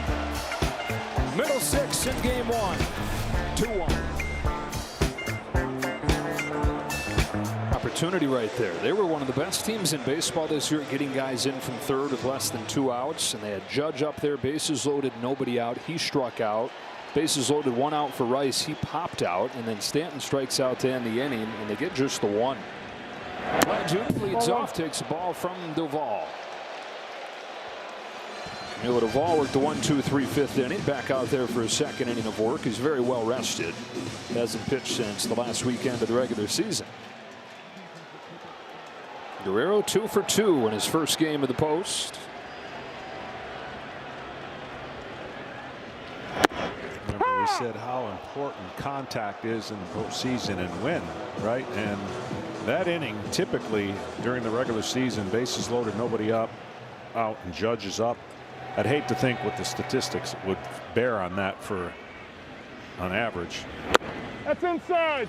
That more than 1 run is going to come out of that more than often. Yeah, run expectancy. You can find all those charts and cross-reference situations, but bases loaded, nobody out, Judge up. That's looking like a big inning more often than not. Duvall home with the 2-1. Guerrero swings and misses. 96 cutter looks good. Duvall's gone 2 innings only once this year. was with the Giants in early July before they traded him to the Yankees. But on a day like this where they only get 2+ from their starter, Aaron Boone will extract everything he can out of him. They do have Luke Weaver ready. 3, 4, and 5 coming up here. I wonder if Weaver would be for the next hitter, the left-handed batting Barger. That's a high fly ball to left field, but got under it and got it off the end of the bat, and so it's easy for Bellinger. Yeah, the first out of the 6 as they get Vlad for the first time today. Pitcher profile sponsored by Wendy's. Kevin Gausman gets Judge to go after that one. And then Lewis Varland up to 101 to strike out Stanton.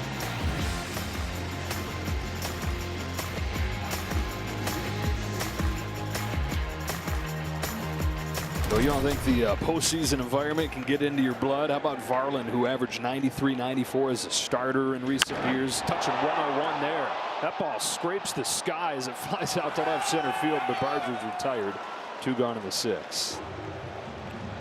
Well, that was a big momentum inning for the Blue Jays, and usually sometimes the offense will respond and take advantage of it, but so far so good for Duvall. He's kept them at bay. And the Yankees are always dangerous when they're only 1 swing away from tying a game. But the Blue Jays bullpen, which I think if they do their part in this series, they have the best chance of winning this series. If they are flawless and shut down the Yankees. Alejandro Kirk, look out. That's a slider that popped out of his hand. No ill intent. And it is going to be Varland to go back out there for the 7th inning. First big move for John Schneider works, by the way. He calls on his reliever with Gausman on the ropes there, and he gets out of it.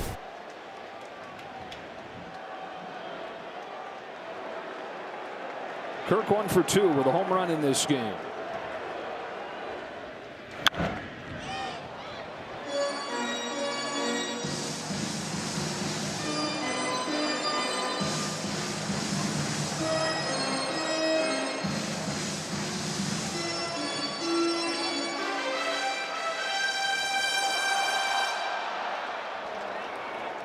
Left-handed batting Varsho's on deck. Weaver really good against left-handed hitters. And out there waiting for the call. Pick up. It's 1-2 on Kirk.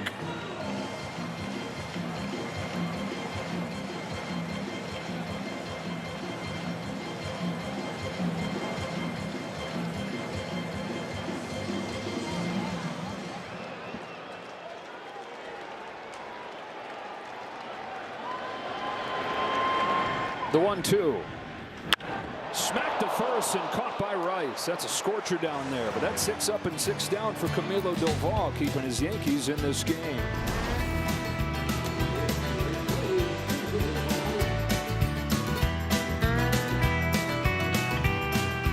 Today, waiting for their chance to watch their team in the postseason. Blue Jays today trying to win a game in the playoffs for the first time in 9 years. 3 consecutive wild card round sweeps. And the fans here think that they have a team to end the championship drought. Jazz Chisholm leads off and takes a strike from Lewis Varland. Chisholm 1 for 2. Singled in the 2nd, lined out in the 5th. 31 home runs this year, just the 3rd 30-30 season in Yankees history. Bobby Bonds, Alfonso Soriano, and now Jazz Chisholm.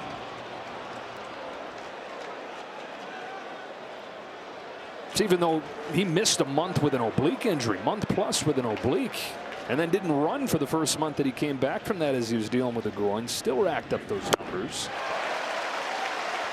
Behind 1-2.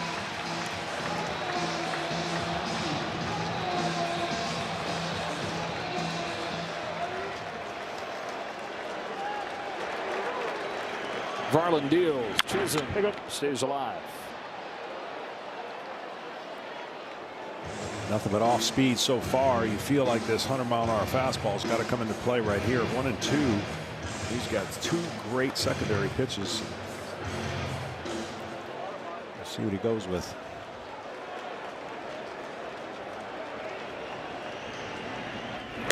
Back to the fastball and miss, and it's 2-2.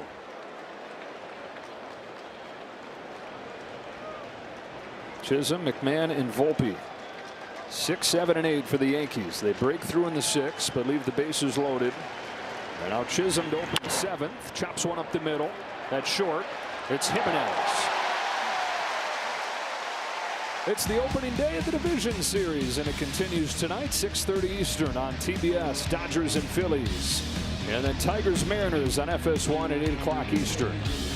We had a bunch of starved franchises, starved fan bases in the American League this year. Mariners trying to get to the World Series for the first time, trying to get to the Championship Series for the first time since the Yankees ended that record-setting 2001 season for them.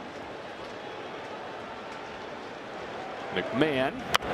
How about the Tigers, who best team in the world for half of the summer, and then saw a 15-game lead disappear, but survived the Guardians to advance. Yeah, they sure did, and you can make the argument that they may have the single best left-handed pitcher in the game right now going for them.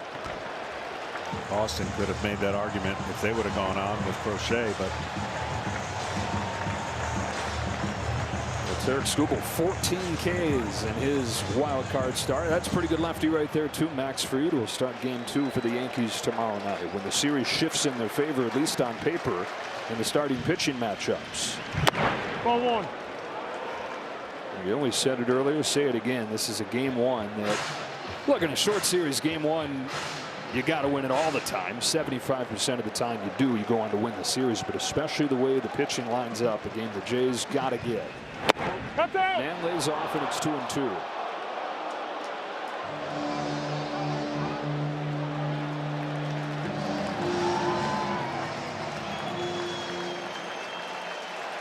Man who's had a couple good swings today on this 2-2. Chops it foul. Over from the Rockies at the deadline. He is one of the best defensive third basemen in the game, and you saw that the other day. Kind of earned his pinstripes going into the dugout against Boston. And there is some pop in there as well. Another 2-2. And a line drive base hit to right field. McMahon's first hit of the day has put the tying run aboard in the 7th. Time for Fox Foresight, powered by Google Cloud.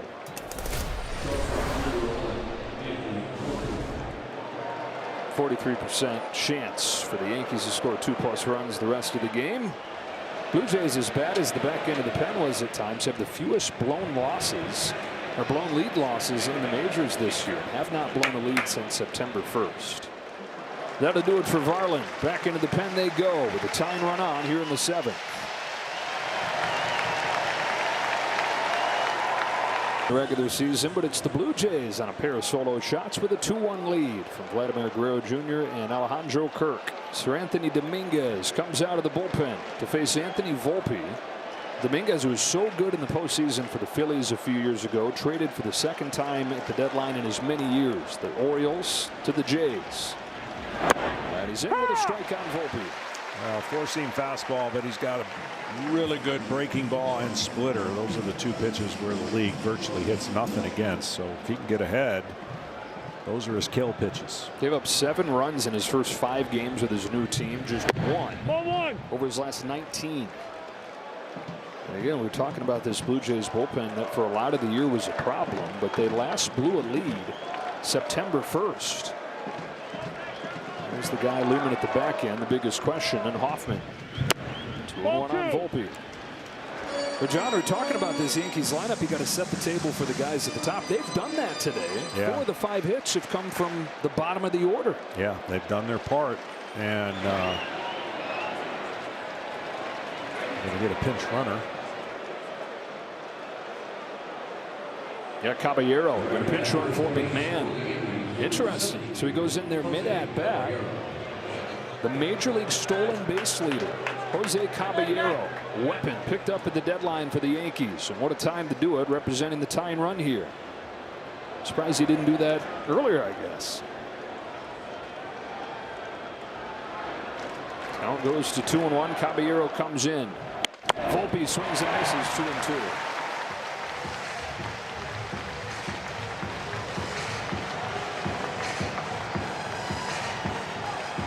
.49 stolen bases this year. Second time that he's led the majors. Dominguez fires and Volpe takes strike 3. Perfectly placed fastball.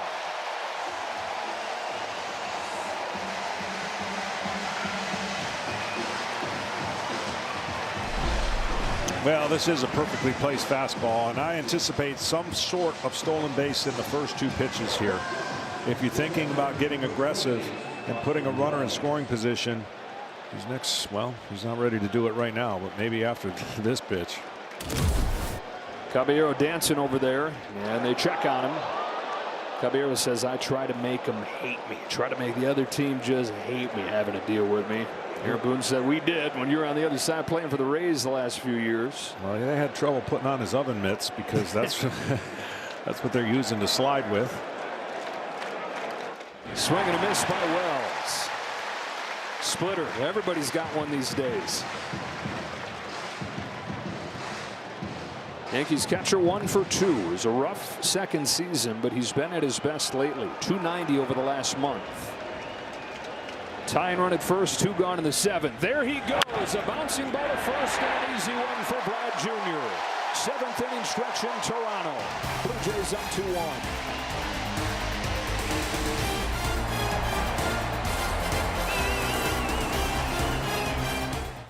During the postseason, check out the largest selection of authentic jerseys, caps, t-shirts, and more at MLBshop.com for your favorite postseason team gear. Luke Weaver, the new pitcher for the Yankees. Dalton Varsho bats for the Blue Jays and takes ball 1. Weaver pitched in game 1 against Boston. He faced 3 hitters. They all reached base. Didn't retire a batter and took the loss in that game. And for Yankees bullpen, where it's a big question, Weaver's got to be good.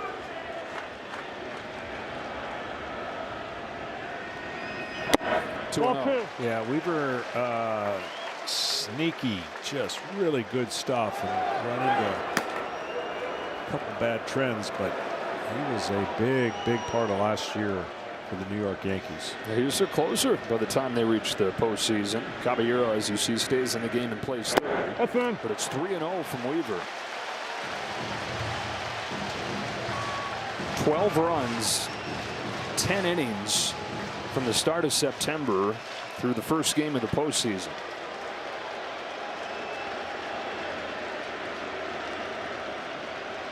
A green light and a foul ball.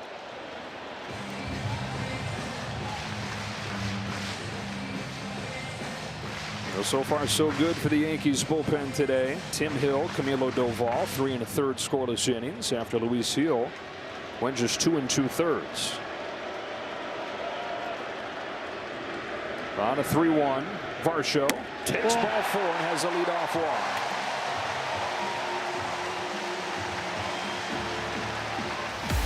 Well, for the Blue Jays, getting to the postseason has not been the problem. They do it for the 4th time in 6 years, clinching the division and the top seed in the American League. But they've lost their last 7 postseason games, 3 consecutive wild card sweeps.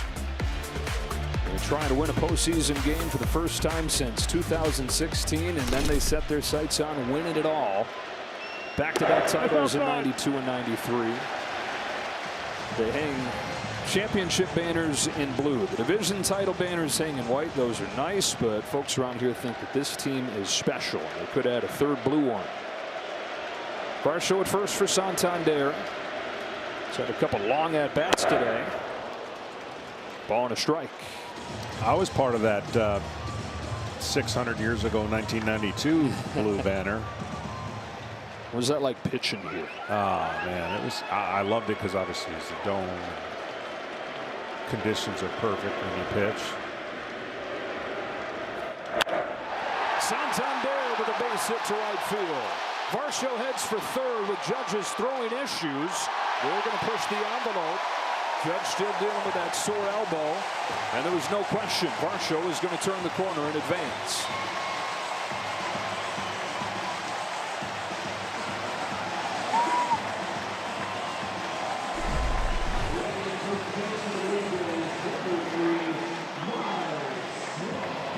Judge went on the injured list at the start of August with a sore elbow, and for the first month or so after coming back exclusively DH, but that log jams him. You can't have Stanton in the lineup if that's the case in a perfect scenario. So Judge, the best lineup, puts him back out there in right field, and they will deal with what they have to with his arm issue. Miles Straw into the game to pinch run at first, and we get a quick word from FanDuel. Make baseball come alive when you bet live this season with FanDuel. Fernando Cruz is ready, and Aaron Boone probably can't get to the 3-batter minimum fast enough here. Weaver's faced 5 hitters in the postseason. All 5 have reached. Andrés Giménez.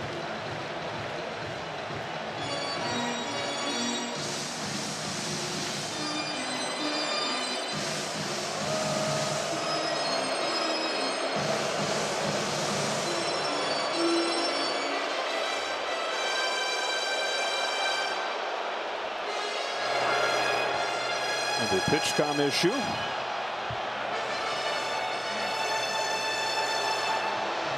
Well, tomorrow, Fox NFL doubleheader with Dak and the Cowboys taking on the Jets or another regional action. And then in America's Game of the Week, Justin Herbert and the Chargers take on the Commanders. Check your local listings for the games in your area, only on Fox. Jimenez, by the way, a decent bunter, and the Blue Jays bunt more than any team in baseball. They play a little small ball here, try to squeeze in a run.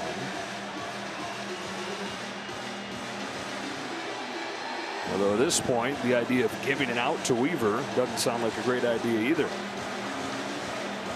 Now, I've said it a million times when I was an active player sitting on the bench watching a lot of games, going a double play to second base gets us an extra run. And you don't want to think like that, but if you don't put it in play, you go from an inning where you can score a run to much like what the Yankees did, bases loaded, nobody out, only got 1, and that was on a bases loaded walk. The Blue Jays, the best team in baseball, getting guys in from third with less than 2 outs. Infield pulled in. Strike 1.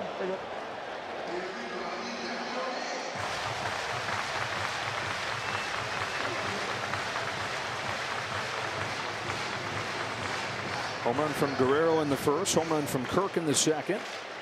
Nothing doing since. Toronto looking for insurance. Weaver looking for an out. Is 0-1. Getting the ground and through. It's 3-1 Blue Jays as Andrés Giménez drives in Dalton Varsho. Bottom of the order getting the job done for the Jays.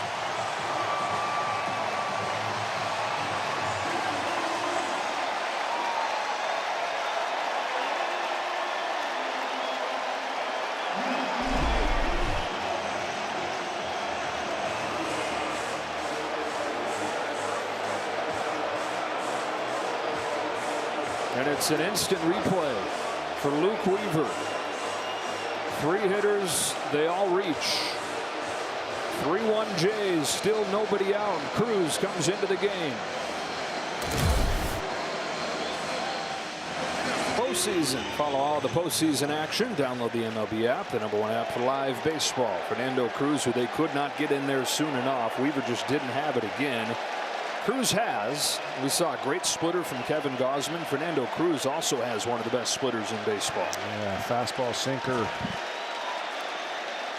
slider, splitter. It's Clement. 2 on, nobody out. And Cruz trying to get Clement to show his hand there, see if he's squaring. Top of the order into Springer on deck. They're running the bank here, walking 2 singles against Weaver. He does square, and he bunts it back to Cruz, who will go to third in time, over to first. Not in time, but they get the lead runner.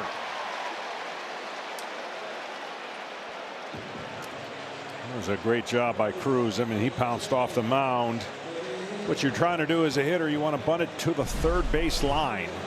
It's indefensible. The runners will get over, but the high pitch allowed him to bunt it more towards the pitcher. And you work on this play 100 times in spring training, but when it's in the postseason, it ain't spring training. And you also wonder about Cruz, who goes 1,000,000 miles an hour at all times on that play, but does a good job of harnessing it and getting it over to Caballero. Top of the order, and Springer is hitless here in game 1. Got a chase on that splitter. The #1 swing and miss pitch in the sport this year.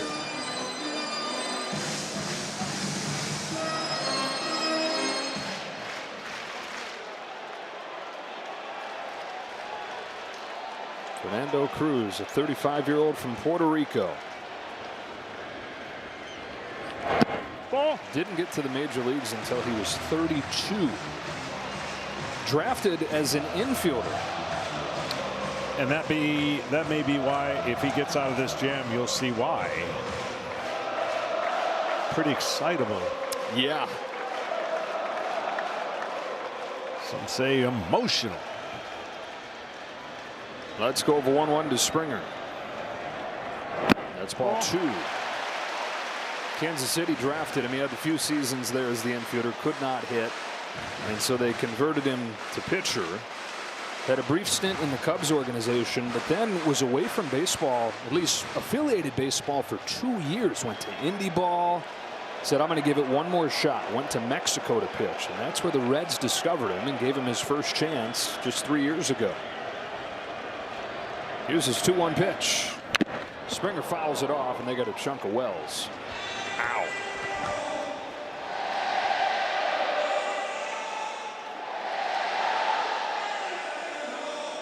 He gets it.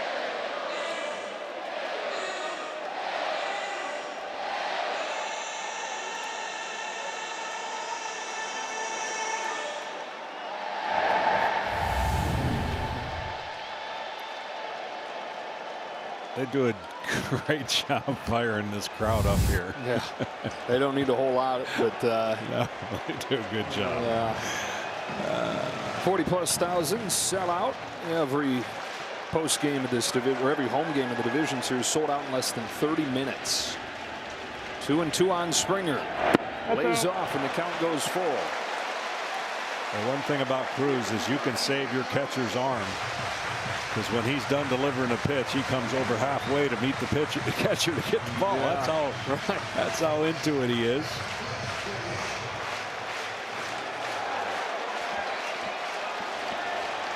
Straw at second. Jimenez at second. Clement at first. The payoff pitch. Springer takes ball 4 to load him up.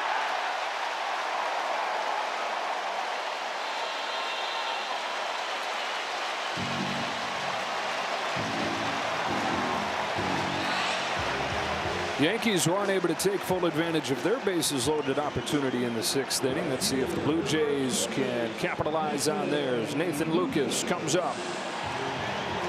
He better be able to pound a fastball for a strike if he wants to get him to continue to chase on that split, because that split has not been close enough.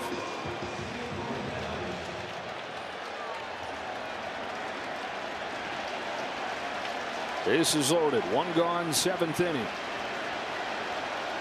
First pitch, Lucas takes outside.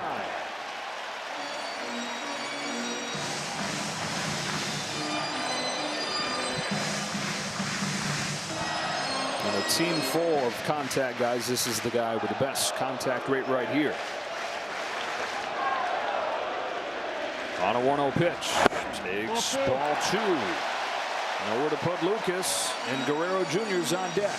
This is easily the pitch of the night right now for the Blue Jays to either put severe distance between them and the Yankees. And this is the put away inning you want if you're the Blue Jays. 2-0. Ball 3.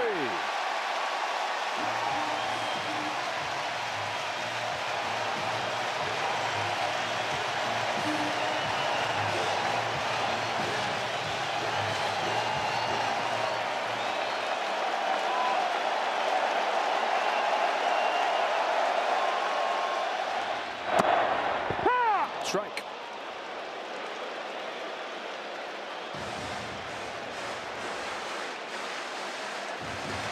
Under the circumstances, this should be the best pitch he'll ever get to hit in the postseason right here. It's a 3-1 from Cruz. Lucas swings left one to the right field corner. It's down. It bounces to the wall. This place explodes on a 2-run double from Lucas.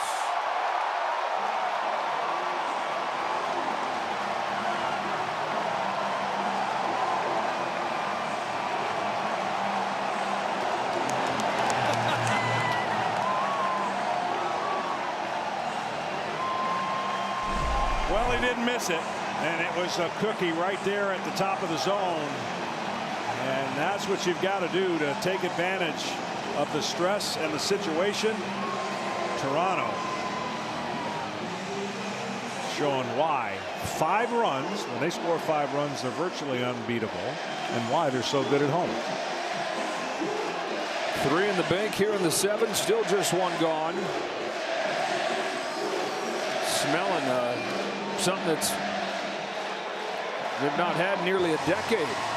Get their first postseason win since 2016.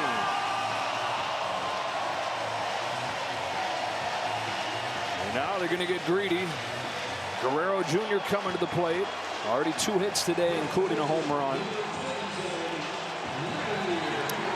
And I mean, typically you wouldn't pitch to him in this situation with a base open, but down 5-1. They're going to choose to see if they can get a couple chase or a ground ball with the drawn in infield.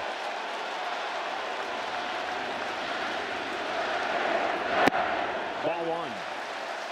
The Yankees bullpen that gave up just 3 runs in the wild card round has given up 3 runs in this 7th inning. And it's 2 guys that they have to have perform for them, Weaver and Cruz.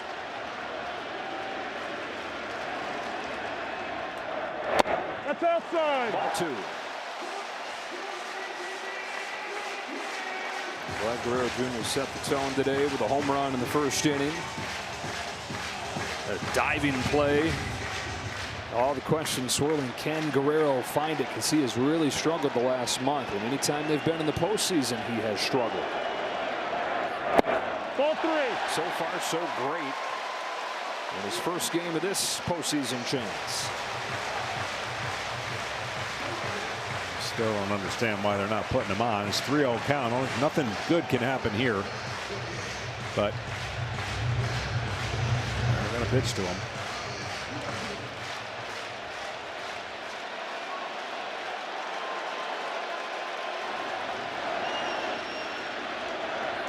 Wow, a 3-0 center cut fastball that he lofts to right center field. Grisham will make the catch. It'll bring in Springer and make it 6-1.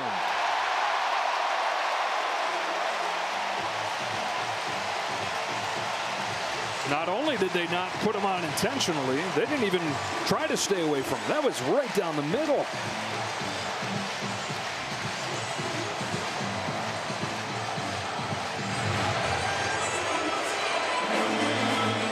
There's that nearly unbeatable record you're talking about. 71-4 when they get 5 runs.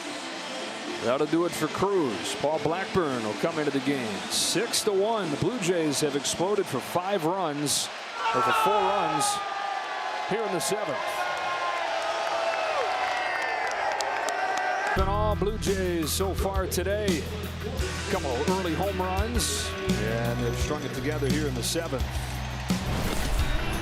6-1 they lead.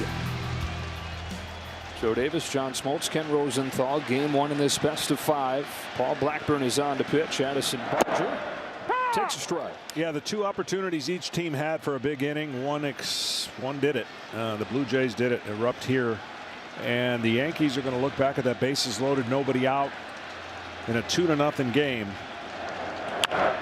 Fly to right field. Got it off with a handle. Judge is back to put it away. Yeah, the Blue Jays do what the Yankees couldn't. They score 4 times in the 7th and a big lead to the 8th.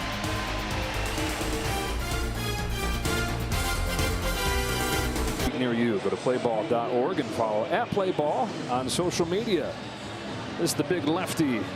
Brendan Little is really good down the stretch for the Blue Jays and is one of 4 left-handed relievers that they'll carry against this left-handed heavy Yankees lineup. It's a recipe for success. Get the lead, turn it over to the bullpen, and isolate the left-handed hitters in the lineup for the Yankees. Top of the Yankees order, Trent Grisham. Who has walked today, but is 0 for 2. A couple defensive changes. Isaiah Kiner-Falefa, the former Yankee, also former Blue Jay, born again as a Blue Jay, is into the game at 2nd. Clement moves over to 3rd, and Straw, after pinch running, stays in left for Santander. 1 ball, 1 strike on Grisham.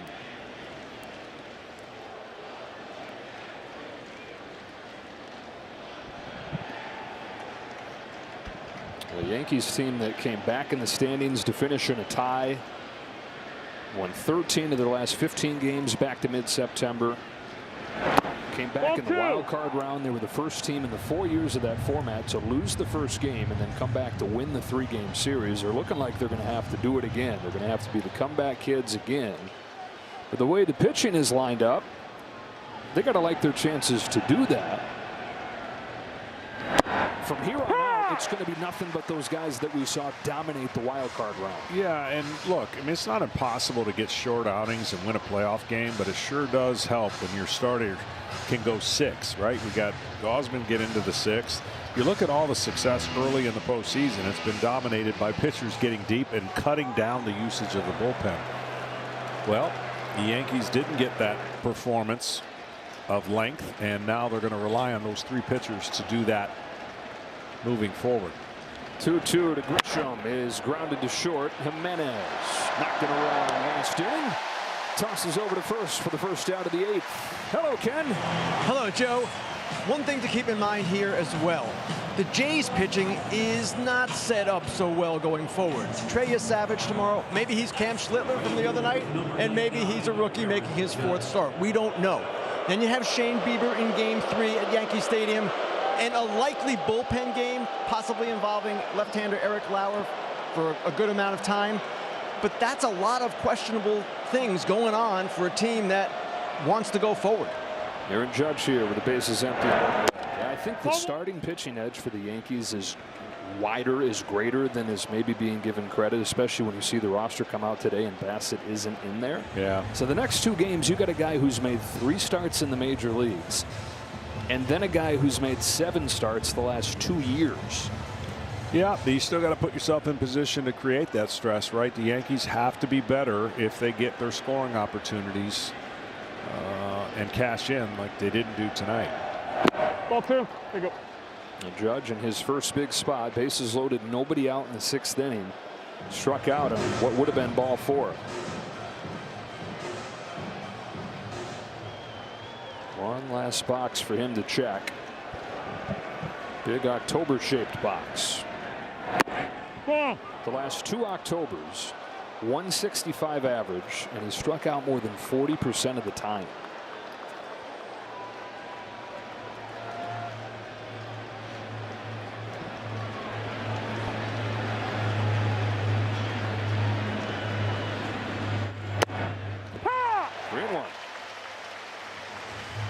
He told Chris Kirshner of The Athletic, he said, I don't think they'd name me the captain if they didn't think I could handle it. And he said, I want this burden. This comes with the territory. This is what I signed up for. Into center field he goes with a base hit. His 2nd of the game. Cut off by Varsho. Judge turns the corner, heads for 2nd. He's got a hustle double. His first extra base hit of the postseason. And you're right about it. I mean, it can be very unfair on him, but he still needs that breakthrough moment. And as much as he, at times, is ready for all that comes along with it, the most unfair part of baseball is the postseason is the last impression. You know, the individual things, most players will tell you, I'm giving them up to win a championship. So he's not going to win a championship for the Yankees. But if he takes his walks and he does what he's capable of, the rest of the team is what's reason why the Yankees are so good. He by himself, that's too big a burden to carry. Cody Bellinger, who knocked in the lone Yankees run with the bases loaded walk in that 6th inning. Got jammed. Little. 2 out.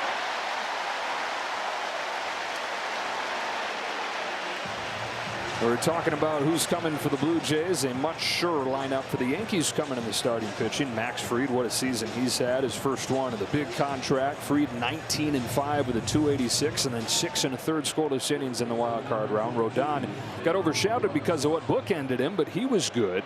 And he's been great this season. And Cam Schlittler with one of the greatest performances in postseason history.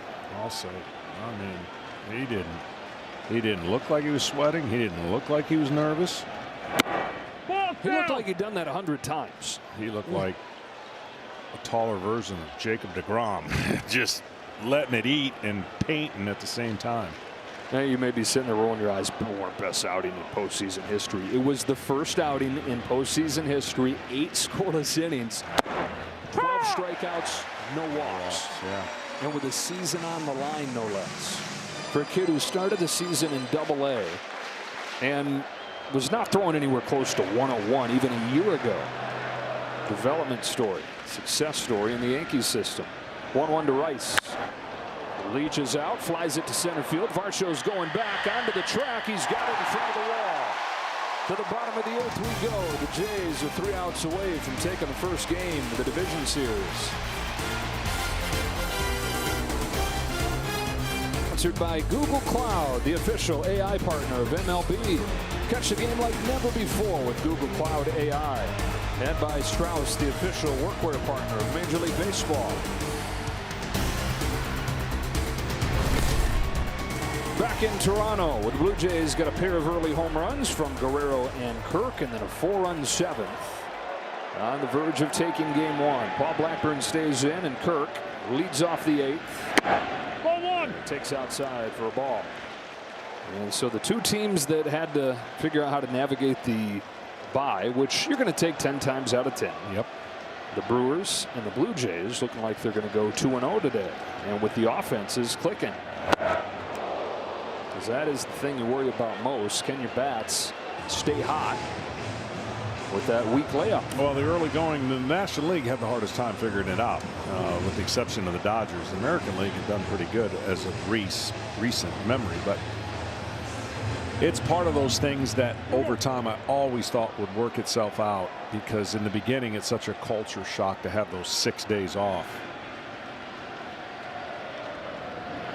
Blue Jays said that they took a little something from the Dodgers. You mentioned the Dodgers after the delay last year, went and won in the division series against the Padres. What they did was try to simulate actual games. They brought in fans and played scrimmages. Blue Jays did that twice this week. Kirk lofts one to deep left field. He's got his second home run of the game.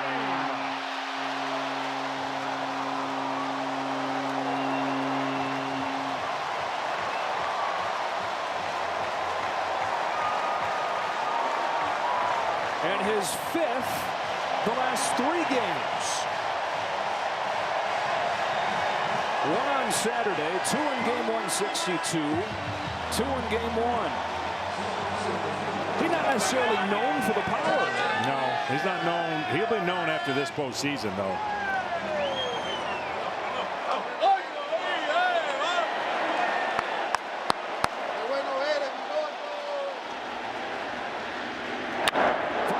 Smacks one to left center field. That's headed for the wall.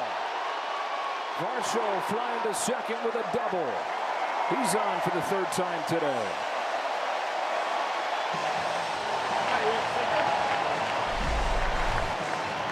Well, extension and gets up in front, gets that ball and hits it on a line.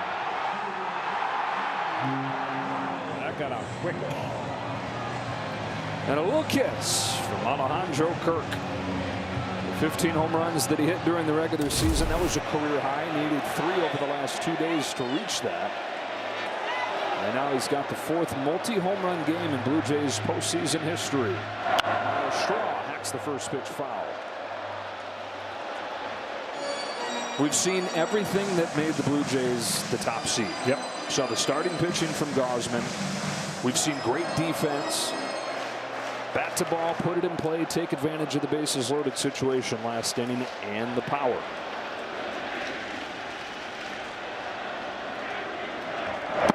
Ball 1. They have, I believe, more 2-strike hits than strikeouts. So that tells you what it means to pitch against them. I think if you're Max Fried and you're watching this game, obviously right-handed pitching is different on how he's going to approach him as a left-hander. But you never want a team feeling great and getting in a groove like this. Straw joins the party with an opposite field base hit. They hold Varsho at 3rd. Straw came off of the bench as a pinch runner. His first time at the plate, gets a base hit. Well, for more on the Blue Jays catcher Alejandro Kirk, here's Kenny. Well, Joe, when the Jays signed Kirk out of Mexico for $30,000 in 2016, it was only because one of their former scouts, Dean DeSillis, was assigned to check out another catcher playing for the Toros de Tijuana. DeSillis preferred Kirk, but he knew the catcher's squatty build might turn off Jays officials. So he told them, "Promise me when he gets off the bus that you will not call me until you see him hit." Kirk, listed at 5'8", 245 pounds, became a two-time All-Star and a postseason hero today. And he's saying the other day, look, my whole life, the other players look better than me. Kenny mentioned the get off the bus test. He always loses that. But Alejandro said, then I let my bat do the talking for me. I mean, some guys are hitterish, right? You hear that term, that means they just know how to hit. Don't have to be mechanically sound in every way and look perfect as your body, but when you can hit, you can hit. And Tony Gwynn, obviously the best we ever had, and as he got up there, he wasn't exactly looking like the great athlete he was, and he showed it at the plate.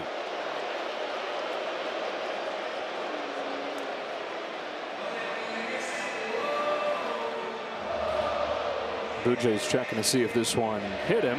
They want a challenge. And they will. The hitter's telling you right away that that nicked him. You get 2 challenges in the postseason. Toronto has challenged. The previous play is under review. They have not used one yet. Might as well take a look at this here. Replay review is presented by Zoom. Back to New York. They're going to get a good look. Problem for the replay room is the ball's the same color as that glove. Yeah, that won't be the view they're going to use, but you could see when he took his hand off the bat that he felt like he got nicked. Right here is, I think, the best view. You can see just enough of that batting glove catching the end, maybe. You know, the call on the field being that it wasn't hit. I don't know if there's enough there. They're all watching it like us.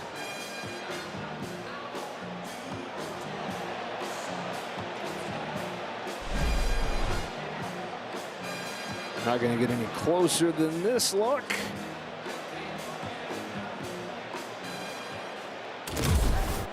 On the field is confirmed. The batter was not hit by the pitch. Confirmed. Toronto will have 1 challenge remaining. All right, so not just call stands, call confirmed. And Andres is saying, well, then what did I feel? What do you mean confirmed? Batter's a really good actor. Paul Blackburn just over to the Yankees a little more than a month ago. He was with the New York Mets. They cut him loose. The Yankees picked him up. Pitched in a handful of games the last month.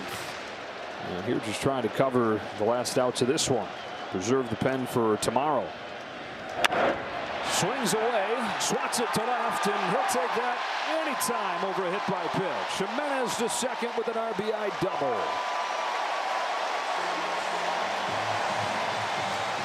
Second hit of the day for Andres Jimenez.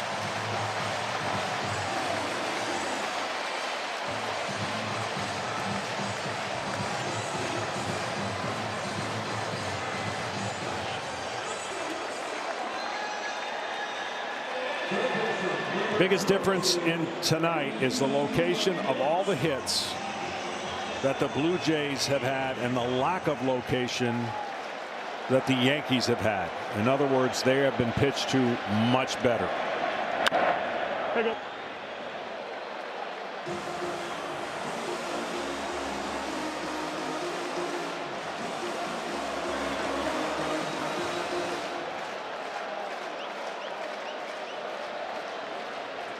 Ernie Clement chases, and it's 0-2.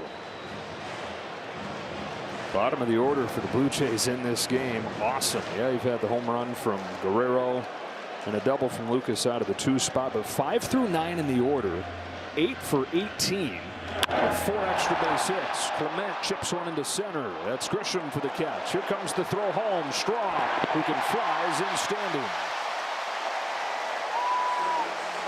A 9 spot for the Blue Jays in game 1.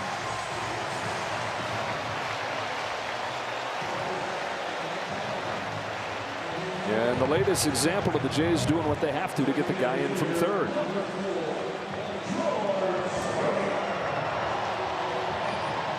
It's too good of a pitch for 2 strikes.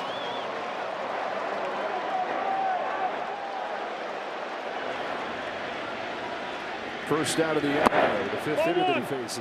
And Springer taking a ball. Brewers get 9 against the Cubs. Blue Jays get 9 against the Yankees, like they averaged against the Yankees in that season-turning 4-game sweep back at the start of July. There's just something about this place for the Yankees. Part of that is the team they're playing is pretty darn good. Yeah. Well, you know, Springer wants to get in the hit parade. He's had such a great postseason career. His overall numbers and MVP. Yet to get a hit tonight. On a 2-0 pitch. Smacks it foul. Reggie Jackson, Chase Utley, George Springer. That's the list of guys with 5 home runs in a World Series. He did it in 2017, the MVP for the Astros.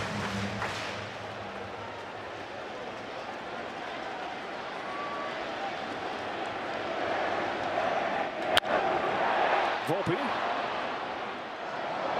2 out.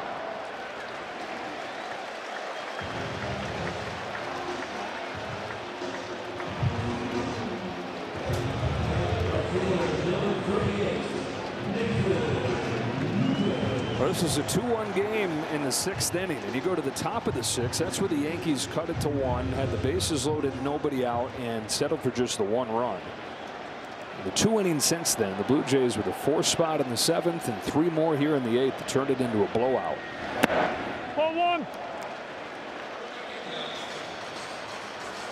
And Jeff Hoffman, who is the closer for these Blue Jays, and John Schneider not going to mess around, and it's also a spot to get him a little bit of work in a low pressure situation, postseason game, but not a situation where you can blow it.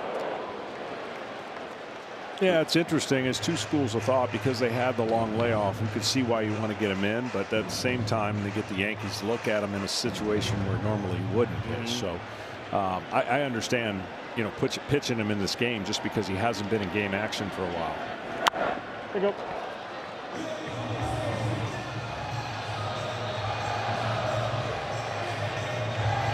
It's all looking up for the Blue Jays. 9-1, the bottom of the 8th. 2 home run day from Alejandro Kirk. 12 hit output for the offense. 1-2 on Lucas. Taps the curve foul. It was Lucas's double that started the 4-run 7th. The only thing cold in Canada right now has been the Yankees. It's 75 degrees today. Defense is okay today, but the offense not there, and they have not been able to slow the Blue Jays offense. 10 ERA. The Yankees in this ballpark.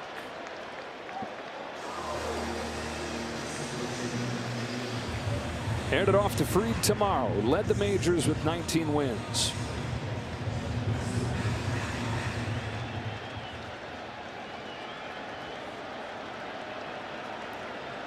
Now the 1-2 to Lucas.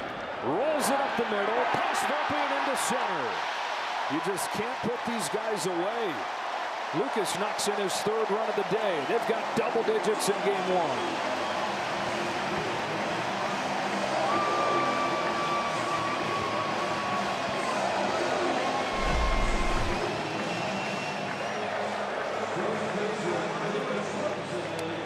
That was a better pitch, but better hitting.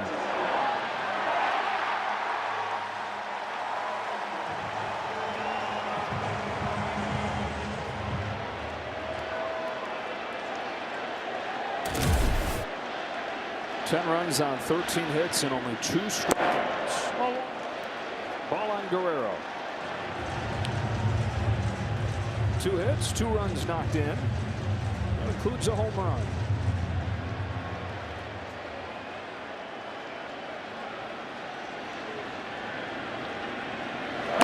That's outside. Nothing more than to get this season into the next round to get his running mate back, to get Bo Bichette ready. Guys arrived as the hope, the new faces of the franchise together in 2019. Both still out with that knee injury. That's The outside. hope for the Blue Jays is if they do advance to the championship series that Bichette would be ready.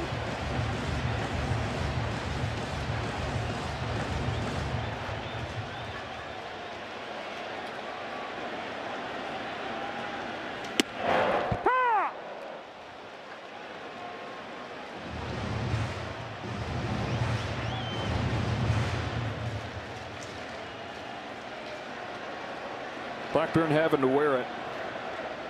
Deals a 3-1. Flat. Pokes another base hit to right. A 3-hit day for Guerrero Jr.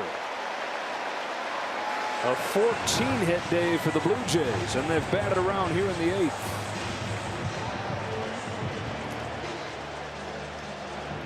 You know, people are going to wake up. They didn't see the game, look at the final score and go, wow, this was never a game. But this was a great game for a long time, and a chance for the Yankees to do something similar. And once it was 2-1, they didn't capitalize. Toronto's taken over ever since.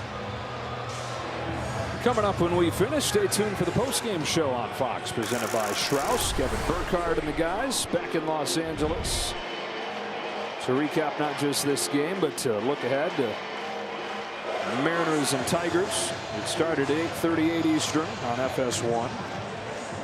And take a look at the action across the rest of the majors. 9-3 Brewers. Final score in the first game in Milwaukee. Dodgers and Phillies are underway. Scoreless in the second. First at bat today for Isaiah Kiner-Falefa.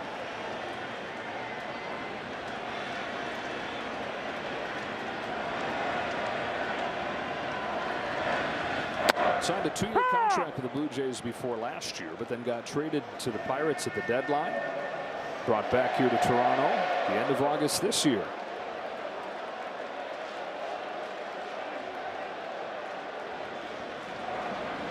There's another versatile piece that helps John Schneider do what he does, moving pieces around defensively. So many interchangeable pieces. Maximize the matchups, maximize the defense. It's 1-2.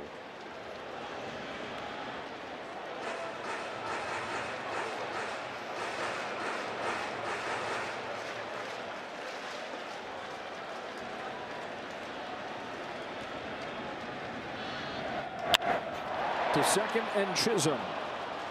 To the 9th inning we go. Back-to-back 4-run innings for the Blue Jays. It's Kirk, his second home run of the game. A blowout for the Blue Jays in Game 1.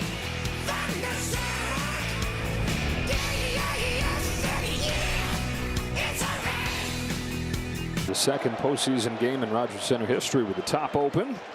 They go to 2-0 in those games. Much less drama in this one. They won it on a walk-off the first time that it was open. Jeff Hoffman is on for Giancarlo Stanton. That's a good sign in the first pitch. 97 with his fastball that has been down the last month. 94, 95. Yeah, well, he's got a wipeout slider that he's going to use. I don't know how much he'll show him that in this inning, but signature pitch for him. Stanton climbs the ladder, sends it way up. Ernie Clement into foul ground to put it away. One gone in the 9th.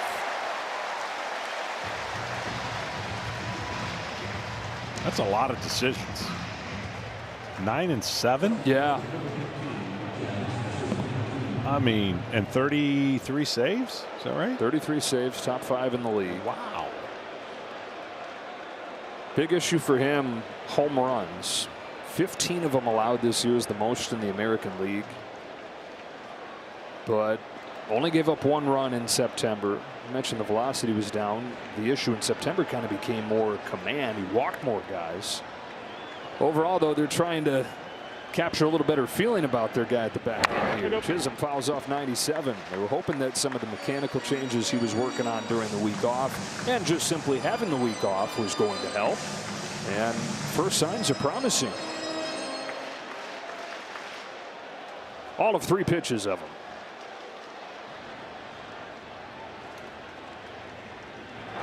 That's inside. Tone set by a couple guys in this game for the Blue Jays. Vlad offensively with the home run in the first inning, the defense in the second inning, the pitching from Kevin Gausman.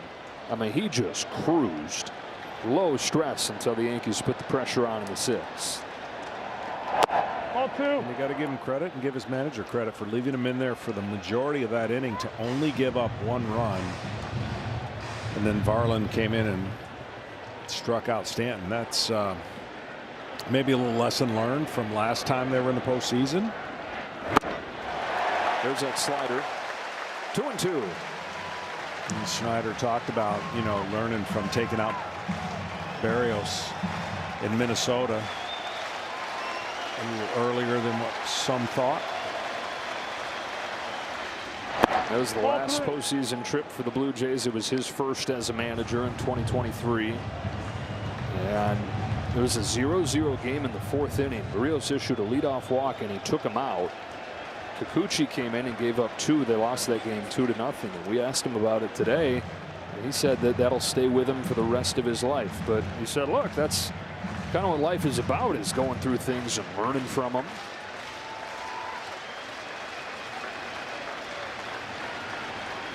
Hoffman fires a 3-2. There you go. Thanks.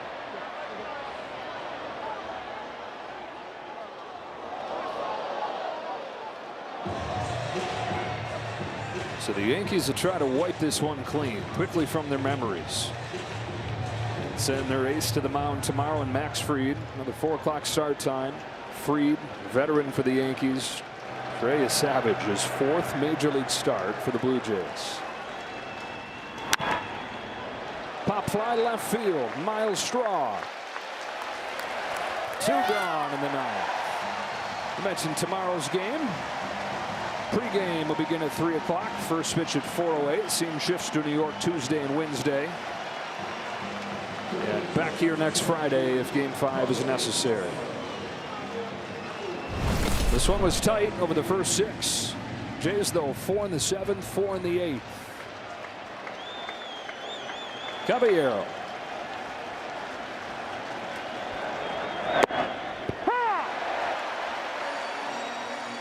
Well, they've ended one drought. First division title in 10 years for the Blue Jays. About to end another. With the first postseason win in 9 years. They're saying don't stop there, though. The goal of this team, the hope for this city, is that they end the drought that matters most. They're looking for their first world championship in 32 years. Just to give it perspective, 17 batters the last 2 hitters took the Yankees to the 6th inning to get their 17th batter. Gets away from Hoffman. Scary 97 gets Caballero, who was able to avoid the worst.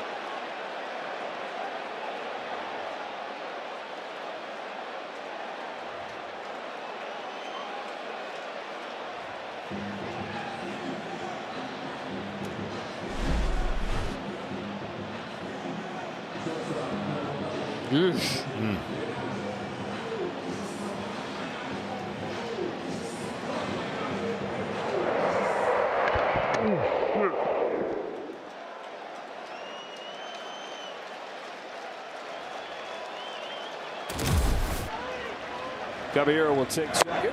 No contest and strike on Volpe. 10 runs on 14 hits in this game for the Blue Jays. A run on just 6 hits for the Yankees.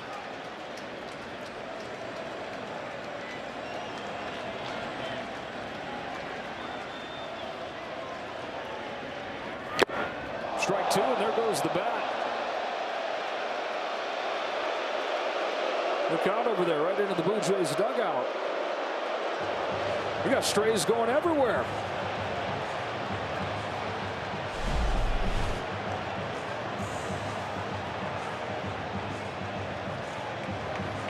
I always wondered.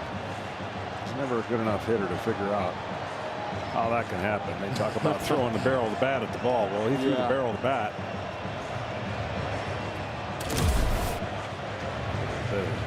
Find tar to get a little more grip. Good idea. On a torpedo bat.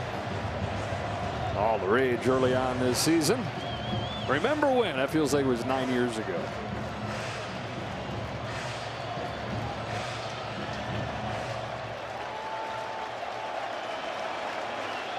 Again, the Yankees down to their last strike. Yeah, just misses.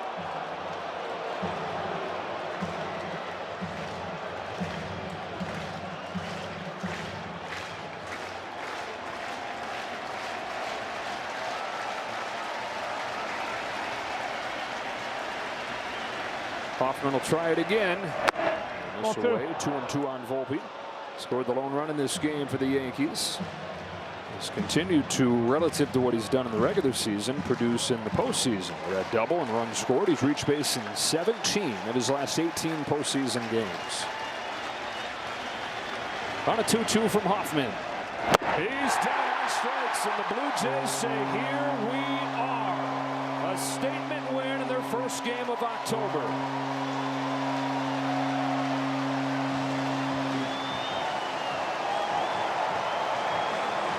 It's the first postseason win for Toronto in 9 years. And it's a resounding one. 10-1 over the New York Yankees. They certainly wanted a game like this, and you know that this crowd was into it early with the 2 home runs, but then, man, oh man, did they flex their philosophy and what they do at the plate about as well as anybody from the 7th inning on. Early home runs from Kirk and from Guerrero, and then, to your point, the 4 runs in the 7th, 4 runs in the 8th to rack it up against the Yankees bullpen. An easy 10-1 finish for John Schneider's club. He gets his first postseason win as the skipper. He'll send his kid to the mound tomorrow, literally, but the kid, Trailer Savage, makes his 4th postseason start against the veteran Max Fried.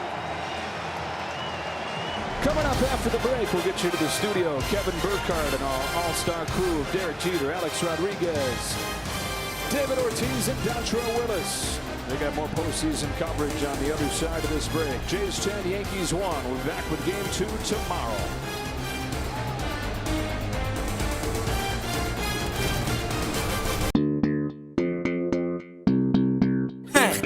God bless you. Double pro. I'm on this sound fairly no. DJ Softy man. I'm on you be. You don't know. Love what you give to me. It's sweet past you got cane. I not go like you dey hide me past okay. See the way she just the wine. She the one pass up piano do. I swear to God, now she dey do me do. Comforting, give me love again. Give me love again. If you give me love again, I will never go away. Comforting, give me love again. Give me love again. If you don't give me love again, it go make me go insane. Comforting, yeah. Yeah, comfort your mama no more so. Yeah, comforting reloki me. Yeah, combo no be reisa. Yeah, comforting, yeah. Yeah, comfort your mama no more so.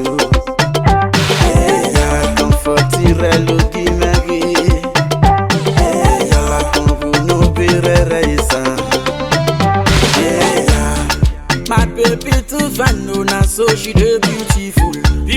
Anytime I see her face, you, I go just belly fool. Now because of you, my guys them they call me big fool. Big fool, man. See the way she soft to you, she be like foo. Comforting, give me love again. Give me love again. If you give me love again, I will never go away. Comforting, give me love again. Give me love again. If you don't give me love again, it gon' make me go insane. Comforting, yeah. Yeah, comfort your mama no more so. Yeah, comforting reloki me. Yeah, combo no be reisa. Yeah, comforting, yeah. Yeah, comfort your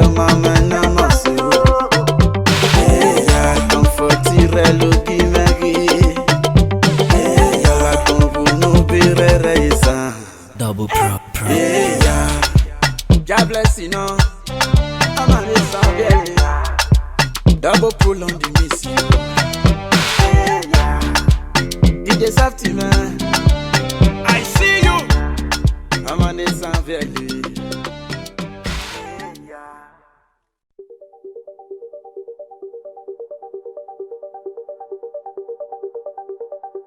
Как тяжко мертвецу среди людей, живым и страстным притворяться. Но надо в общество втираться, скрывая для карьеры лязг костей. Живые спят, мертвец встает из гроба, и в банк идет, и в суд идет, в сенат. Чем ночь белее, тем чернее злоба, и перья торжествующе скрипят. Мертвец весь день трудится над докладом, присутствие кончается, и вот нашептывает он, виляя задом, сенатору скобрезный анекдот. Уж вечер мелкий дождь зашлепал грязью прохожих и дома и прочий вздор, а мертвеца к другому безобразию скрежещущий несет таксомотор.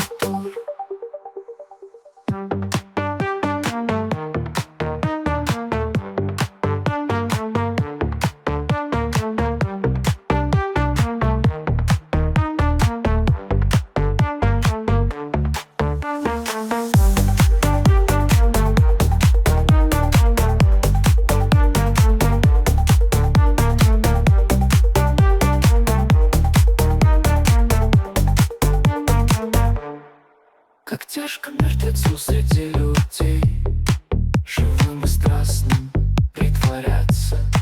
Но надо в общество втираться, скрывая для карьеры лязг костей. Живые спят, мертвец встает из гроба, и в банк идет, и в суд идет, и в сенат. Чем ночь белее, тем чернее злоба, и перья торжествующе скрипят. Мертвец весь день трудится над докладом, присутствие кончается, и вот нашептывает он, виляя задом, сенатору скобрезный анекдот. Уж вечер мелкий дождь зашлепал грязью прохожих и дома и прочий вздор, а мертвеца к другому безобразию скрежещущий несет таксомотор.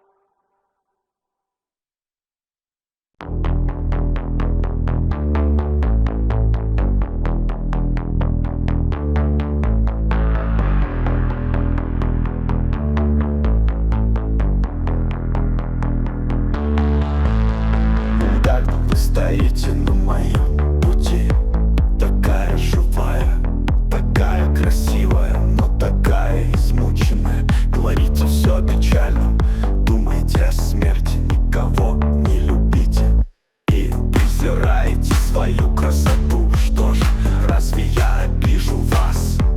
О нет, ведь я не насильник, не обманщик и не гордец. Хотя много знаю, слишком много думаю с детства и слишком занят собой. Ведь я сочинитель, человек, называющий все по имени, отнимающий аромат у живого цветка. Сколько ни говорите о печальном, сколько ни размышляете о концах и началах, все же я смею думать, что вам только 15 лет. И потому я хотел бы, чтобы вы влюбились в простого человека, который любит землю и небо.